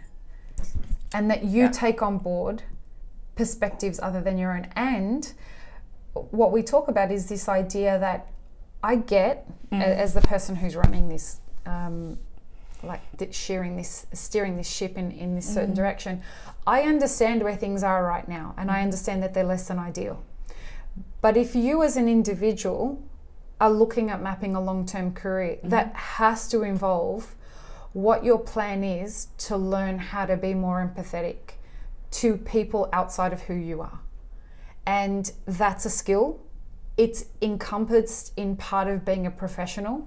And a human. Right. But seriously. I say that because, what we're trying to do is we're trying to mold an industry that considers being a barista and being a roaster with the same level of esteem as being someone in the corporate world. Like this is something that you see as a long-term career. You can have this career, you can buy a house with it, you can have a family. But we're also the people that the public comes to feel really great. We're the place where no matter how much shit is going on in somebody's life, they're going to turn up to my coffee machine because I'm the person who can present them with the one thing that's going to give their soul a hug. Yeah, the thing that makes them feel comfortable. It's about coffee rituals, isn't it? Right. I think that this is why two of the modules that I'm hoping to write for the new curriculum for Irving Farm for not advanced training but further training than like basic is one on sensitivity, so implicit or unconscious biases and how to kind of navigate new terminology. Which is an important conversation to be having. Yeah, absolutely. So and also new terminology and understanding if you don't understand certain things that, and I've been looking at the PFLAG website and a lot of things myself are like why you can't say certain things and it's rude. What's the PFLAG website? It's got a lot of glossary information how to talk about LGBTQI terminology and perspectives using correct and polite. So I dead named somebody today and I didn't realize that this person has changed. What term did you just use? Dead name. What does that mean? So when a person transitions or chooses to live outside of their assigned gender or, they're just way of being, a lot of people will take on a different name, either because they're taking on a name of a different gender, or just they're taking on a name to recognize a transition to a different lifestyle. Can you give me an example? This So, is new to me. Yeah, so if John, who was born Jenny. yeah, and I call John Jenny, because I don't know that John is transitioning, has transitioned, or wishes just to be called Jenny, because that's John's choice. And John has told everybody, or sorry, excuse me, Jenny has told, no, sorry, yeah, John, because John was born Jenny, yes. Yep. And John has told everybody that that he prefers the pronoun he, him, and he prefers to be called John. And so the dead name is Jenny. Yeah. Right, okay, so I get it. Yeah, so I'm... That's the old persona? Yeah, is it a way to say it? Yeah, I'm again, Identity? I don't know. Yeah, it's the old way of referring to that person. And this is me being very, very careful, because again, this is something I'm learning. Right. And I'm learning that I have to be sensitive to this. So I'm on social media, I'm on Facebook, I'm on Twitter, and I'm on Instagram, but I barely engage in any of them. I engage really on, do barely engage. Yeah, I'm really like... You're the voyeur. Yeah, I'm definitely a looker and not a... and I've made that choice to be a lot less public with my life, and I have no... qualms. Yeah, I have no qualms about it, and I have also no judgment. Anybody you want to expose everything to me, I'll look at it. You know, I'm a voyeur. I want to know. But for me personally, I find it more comfortable to be a more private person. And these are things I, didn't have to know. But so obviously this news was announced on Facebook, but I'm never on Facebook. But this person today, she was lovely. She just took me aside and just was like, as that person I'm referred to as this name. And I was like, I'm so sorry if there was an announcement. Like, I felt really horrible, because imagine being yanked back to a place that you don't want to be by somebody who's addressing you in a way that you've asked to not be addressed. And as I was referring to that conversation we had at the beginning, when I talked to about a person at work who was saying things that were like, kind of like, oh, woe is me, like I have to like learn new things and new terminology, and this is like blah, blah, blah, and everyone's just a little sensitive. And I was like, yeah, it must suck for you to have to make like 3 adjustments to your language that affect an entire person's day, how they see themselves, and you invalidating them as a human. That kind of shit really grates against me. But it grates against me, but I understand it, because I've trained myself. I've had really, really great queer friends who have been like, nope, they've smacked me in like the back of the head when I've used the wrong language or have said something. Oh yeah. Me and this mic. Your hair in this mic. I know. No, it's beautiful hair. Again, all over the gorgeous. Microphone. Get on social media and have a look at this amazing hair if you get a chance. But yeah, so I want to make sure that the baristas that we have, the staff that we have, are given the tools to make sure that our guests feel as comfortable, and also their colleagues, but also themselves, because I felt awful because I did something that I knew was wrong. Imagine being a sensitive person, not having that information clumping around, in a sense, your social life or your work life, and not realizing that you're making these relationships harder, that you're making things difficult, that you don't understand why people at work don't like you, things like that. Yeah, I guess for me, it's, I find it strange that it's a conversation. And let me clarify what I mean by that. I don't know why people aren't just respectful of what people... Do you know what I'm saying? Yes. And so that's why for me, I'm thinking, when I say people are so sensitive, I'm like, well, why are you so sensitive about whatever somebody wants to be called? She used to be a he and has decided that she's now Jenny. Why are you so fucking offended by that? Oh, believe me, when I was little, I said to my mom, what does it, because in England the term was gay for everybody. Like, you no matter what, you could differentiate and say a lady was a lesbian, but actually when I was growing up, that was rude, because you were then separating them out and you making them homosexual. You were othering of people. So yeah, I would be like, Mummy, and I remember this really well. I was not little, I was about 10. I was like, yeah. So I was like, why do people not like gay people? Because I couldn't understand why people didn't like people when I was younger. I wasn't raised black, I was raised Candice. It took other people calling me N-word and other things for me to recognize that I was different, you know? And so I just said, Mummy, why and she explained to be like homosexual meant to be partnered with someone of the same sex, and we talked about it, and my parents were fairly explicit, so that we had talked about sex, like the ins and outs of it, since I was 5. So you know, this was a fairly explicit conversation, not super explicit, but we also grew up with like gay cousins. Like it was not a thing in my family at all. So I really couldn't understand. Like I grew up with, you know, Auntie Beatrice and Auntie Sandy, and you know, Uncle Andrew and Uncle Paul. They were, you know, those were, you know, that's family. And so, and they're their real names, and they wouldn't mind me using them. Yeah, and my mum explained everything. I was like, but I don't understand. My mum went, well, what don't you understand? I was like, I don't care if, you know, Uncle Andrew and Uncle Paul have sex. I don't know why. I don't know. Yeah, I was like, I don't understand why I'm supposed to. Why the fuck do I care who's fucking who? But I was also like 10. I was like, why are you so interested in somebody else's sex life? I shouldn't be interested in somebody else's sex life. Like, I remember someone using a really racist term to talk about Pakistani people to me when I was like the same age, and just being like, and I didn't know what the term meant. I had to go for the whole conversation. I couldn't follow it. And so I went to my dad and I said, what's this? And he whacked me around the face, and I was like, yeah! I don't know. And then my dad, like, you know, obviously he didn't think I knew it was wrong, but was like shocked that I'd said this word in the house. And I didn't know, and he had to explain it to me, and I started crying. I was like, I just let her say it. I didn't say anything. And my dad was like, it's okay, but don't ever say it again. I was like, no. You know, it's like, you know, so to me it's like, I literally don't understand who.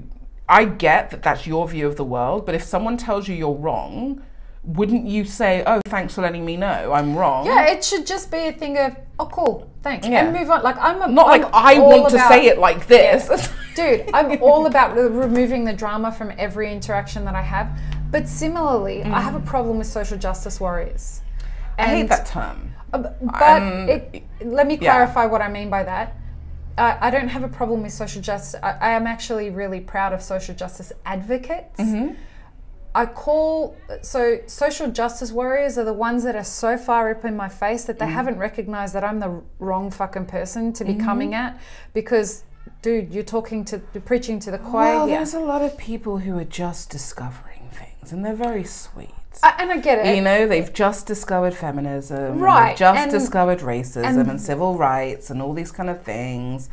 And there are other people who are just sure that everybody else is fucking up. Right. And that's fine too. And they're the ones who I think need to be tempered in their approach, and could probably use some, you know, when they come up against someone like me, I'm the person that says, hold on, chill the fuck out. Let's have a conversation. You do not need to be all up in my face. I'm the wrong person. But maybe they live in a culture, a space, an area, and this is me playing devil's advocate and trying to be understanding, because mostly I hate humanity. Just kidding. But you know what I mean? It's like younger me would have been like vim and vigor and like trying to like argue with them. Older me is just like, what hurt you? What has you so upset that this is so much of an argument for you? And so when we talk about equity, diversity and inclusion, we talk about empowering people through communication tools and leadership tools, and also recognizing that you have to be proactive in having these conversations. And it's exhausting, especially if you look like me and everybody wants to have the same conversation.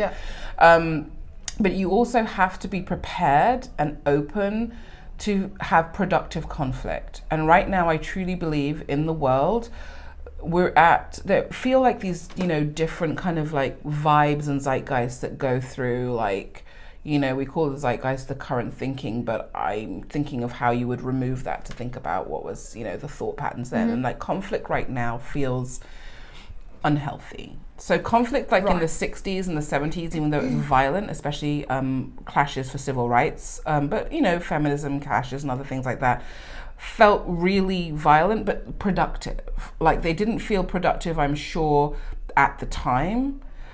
But right now, I don't see the productive nature of polarized politics. I don't see the productive nature, not of call-out culture, because I believe things should be called out for being wrong, but shaming culture.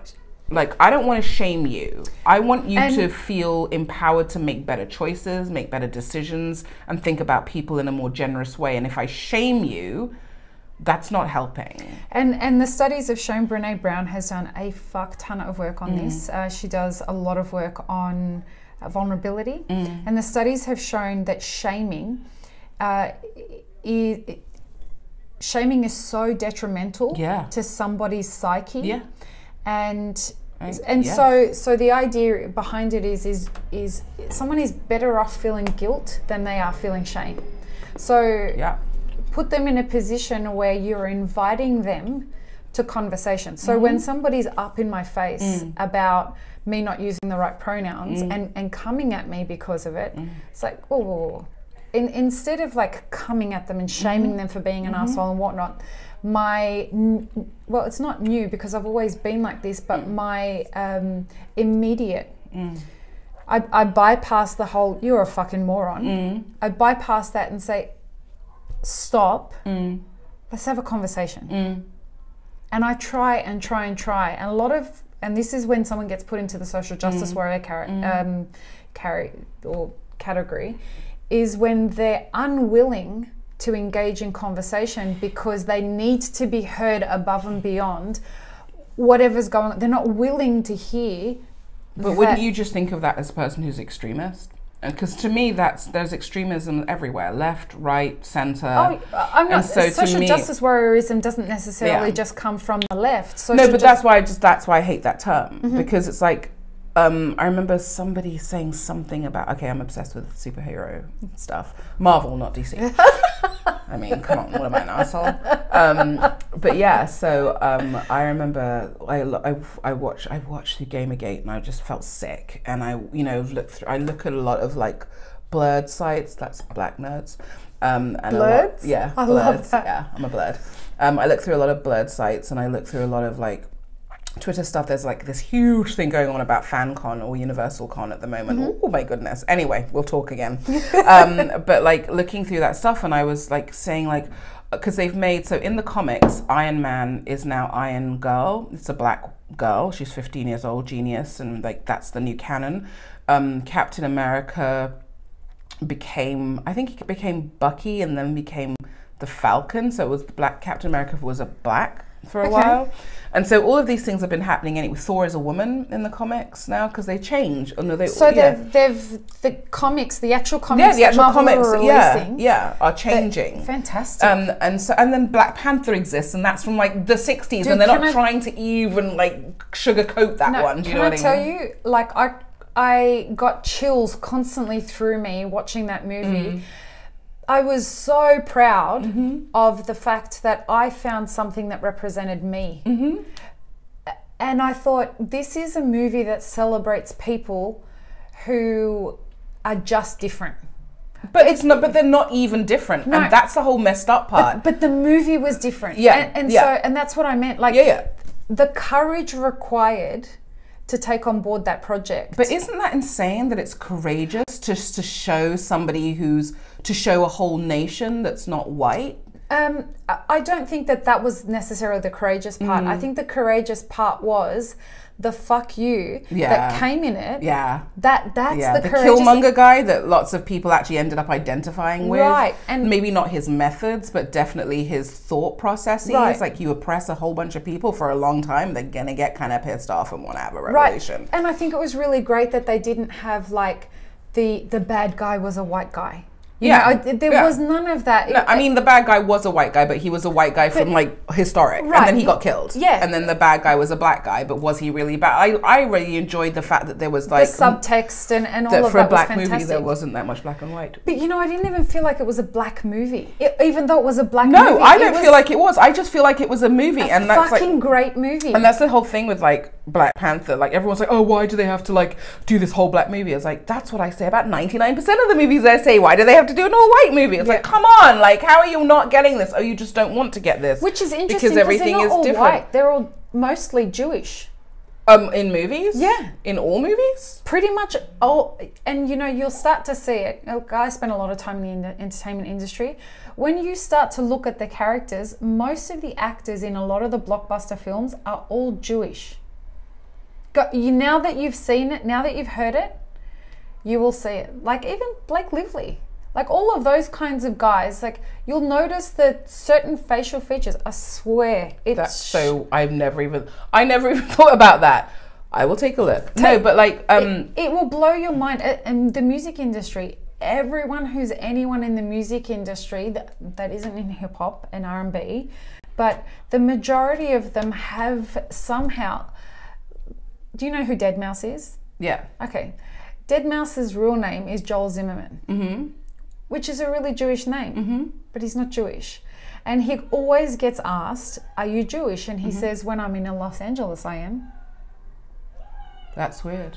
And it's just really interesting that that we've associated all of these movies to be white movies, when it's actually the majority of anyone who's famous that way in Hollywood is either Jewish or has Jewish roots. I've never heard or seen that, but I'll tell you one thing. You'll black see people will notice who's not black. So that's all right. Like that's like my whole point about that. But like to go back to the social justice warrior part, like some guy was writing some tweet, and I was reading it looking at the cognitive dissonance.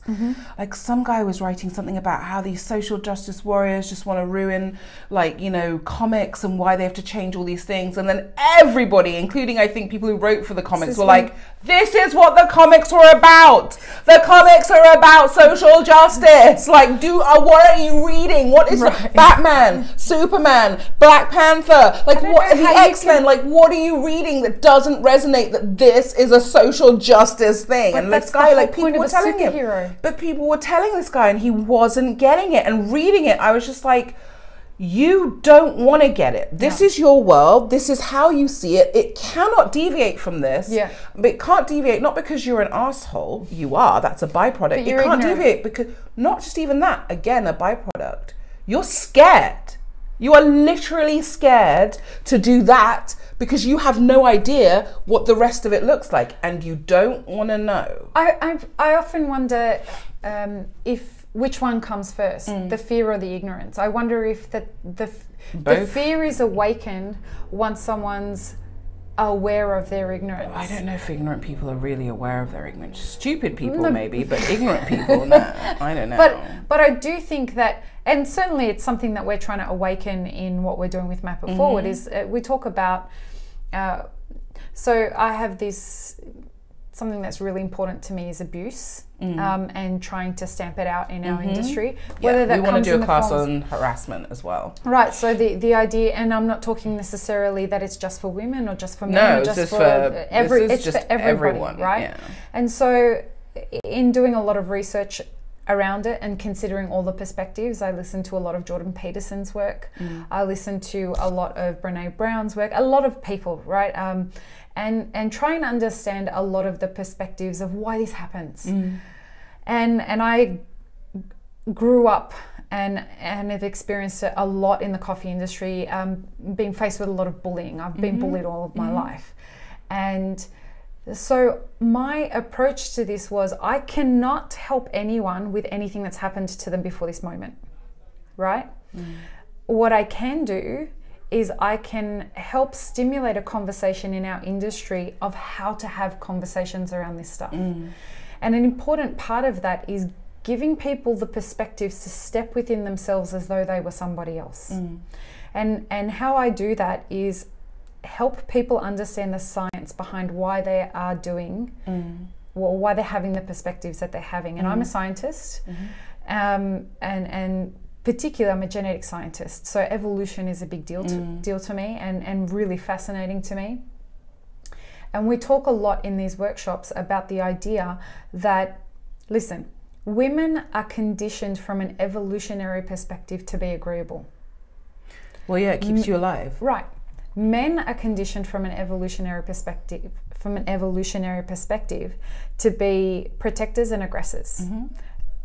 These dynamics were the way that they were because you were faced with very different kinds of realities than we are today. Our society is going through a transition of awakening now, where those gender roles are being questioned and turned. But that doesn't mean that we have the skills to be able to see the other person's perspective. So what we say to people in these workshops now is, if you are somebody who's agreeable, whether you identify as a woman or as a man or anything in between or beyond, right? What I invite you to do is go and seek the learning of the skills required for assertiveness. Because saying to you, why didn't you just leave the room if you felt intimidated, that's not acceptable. Well, because it's an impossible thing to say to somebody. Right. How can you leave the room if you feel intimidated? Right.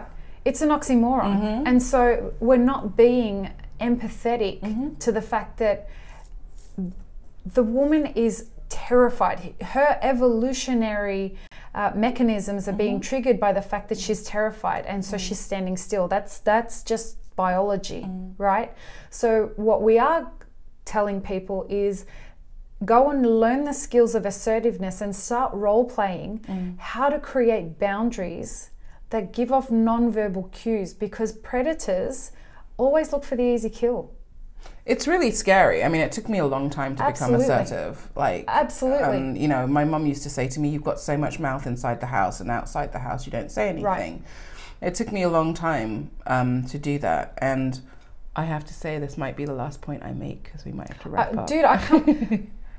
Absolutely. Like the best part of this conversation for anyone that's listening, Candice turned up here tonight and she said, listen, I think I've only got an hour's worth of conversation. Is that okay? We're edging towards 3 hours. I know, it's crazy. But I do just want to finish my last point in that, while that's the thing that we're telling people who are intimidated or who become easily intimidated, we're also saying to mostly the men, but what I mean is people who are the aggressors in a situation, the skill that we're inviting them to learn is empathy. But yeah, and I mean, honestly, I would prefer to even break it down so it's not gendered, because I've met and that's why I'm saying people I've met and been intimidated by a lot of aggressive people, and not all of them were men. No. And vice versa. I have recognized that in my life I have intimidated people. And not just women, and not because I've been bullying or bullish, but because I've got a very strong personality, and I didn't realize that, you know, again, like influence, having something of that kind of like that's powerful, because that's seen as powerful, even though I feel like a, you know, timid church mouse a lot of the time. It can be very kind of unnerving to people. And I remember being angry at the beginning and being like, oh God, I can't believe I have to change, and but it's like, you know, someone pointed out to me, you know, quite young, was like, oh no, you have to make space for other people in the world, how shitty for you. Right. You know, it's like, and so which is empathy, right? Which is compassion. But I had to learn that, I mean, I consider myself an empathetic and compassionate person, but I've had also great friends, you know, who've smacked me down when I'm wrong. And, you know, surrounding yourself with authentic people is honestly, just like in life, in coffee, in everything, the only way for me to see a way forward, a way ahead. And so now you have started creating these workshops that didn't exist, and it's great for people to be able to, you know, find a path where they couldn't find one before. But, you know, initially and still, it's about a level of communication and a skill of, an interpersonal relationship skills.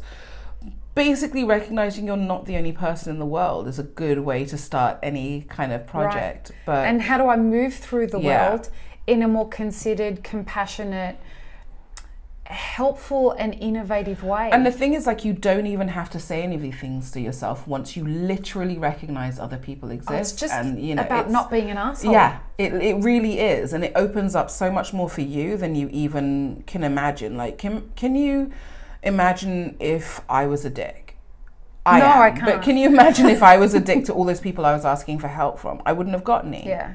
I got the help not just because they were amazing people. I got the help because I was kind, and I was open, and I was recognizing of their time. And hopefully, I don't know, I crossed my fingers that I wasn't too much of a taker, and I was a giver. And if I wasn't a giver to them, then hopefully what they've given me, I can give to other people.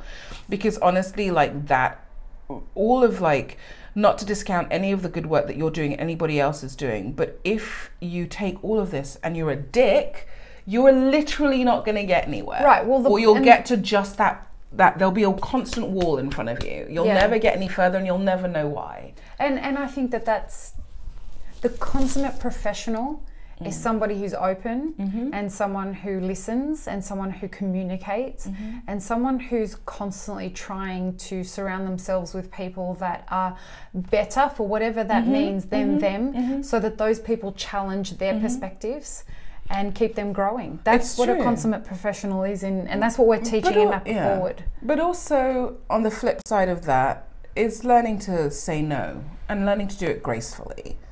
Like, I am beginning to realize that my constant saying yes comes off in some cases as unprofessional, because I can't make the commitments that I have agreed to, or I can't give as much to one thing because I've said yes to like 4 other things. And I remember I actually reminded Ida Batley of El Salvador, famed producer. I was chatting with her today. She is an amazing lady to get drunk with. And I learned that the hard way, and I've not done it since, because that woman can hold her liquor. But she is an amazing woman anyway. And I remember being really young, and she was one of the first people in coffee who told me no. And I told her again today how valuable it was, because I said to her, oh wow, you're amazing. She's like, oh, you're amazing. I'm like, I really want to come to your farm. She's like, you should come. And I'm like, I'm free then. And she's like, oh, I'm really sorry, I can't be there. And I'm like, damn it, I really want to be there when you're there, but that's okay, I can still visit. She's like, no, you can't. I was like, oh, why not? She's like, because my armed guards won't be there. And I'm like, oh, that's okay, I'm fine, I feel safe. You know, it's like, oh, this woman's being so nice. And you're like, I'm fine, I feel safe. She's like, it's not for you. She's like, no offense, but I don't care. She's like, it's for my workers.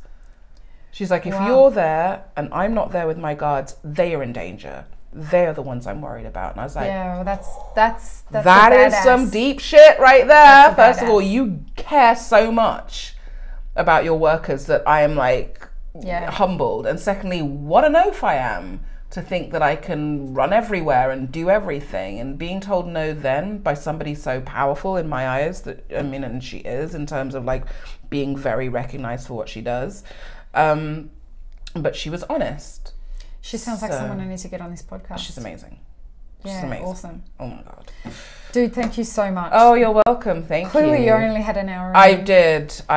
And whoever bumps into me at 7 a.m. tomorrow, I am so sorry for you. Fucked. You are so fucked. Just hand me coffee. Don't even talk to me. Don't even look at me. Dude, just do this. Over-caffeinated. Yeah. I've been really under-caffeinated. It's excellent. Like, I've been really, very kind of sparing with my caffeine intake. Yeah, no, because I know. Again, this is a show that I've learned, to behave myself on. Well, thank you so much. I hope you had a good time. I had a wonderful time. This was really, really great. Thank you. Let's hope everyone that listened enjoyed it, right? True. Maybe next time we'll speak about more coffee. Well, that's not the point. It's just about enjoying and having a great conversation. Thank you. How do I not trip over myself?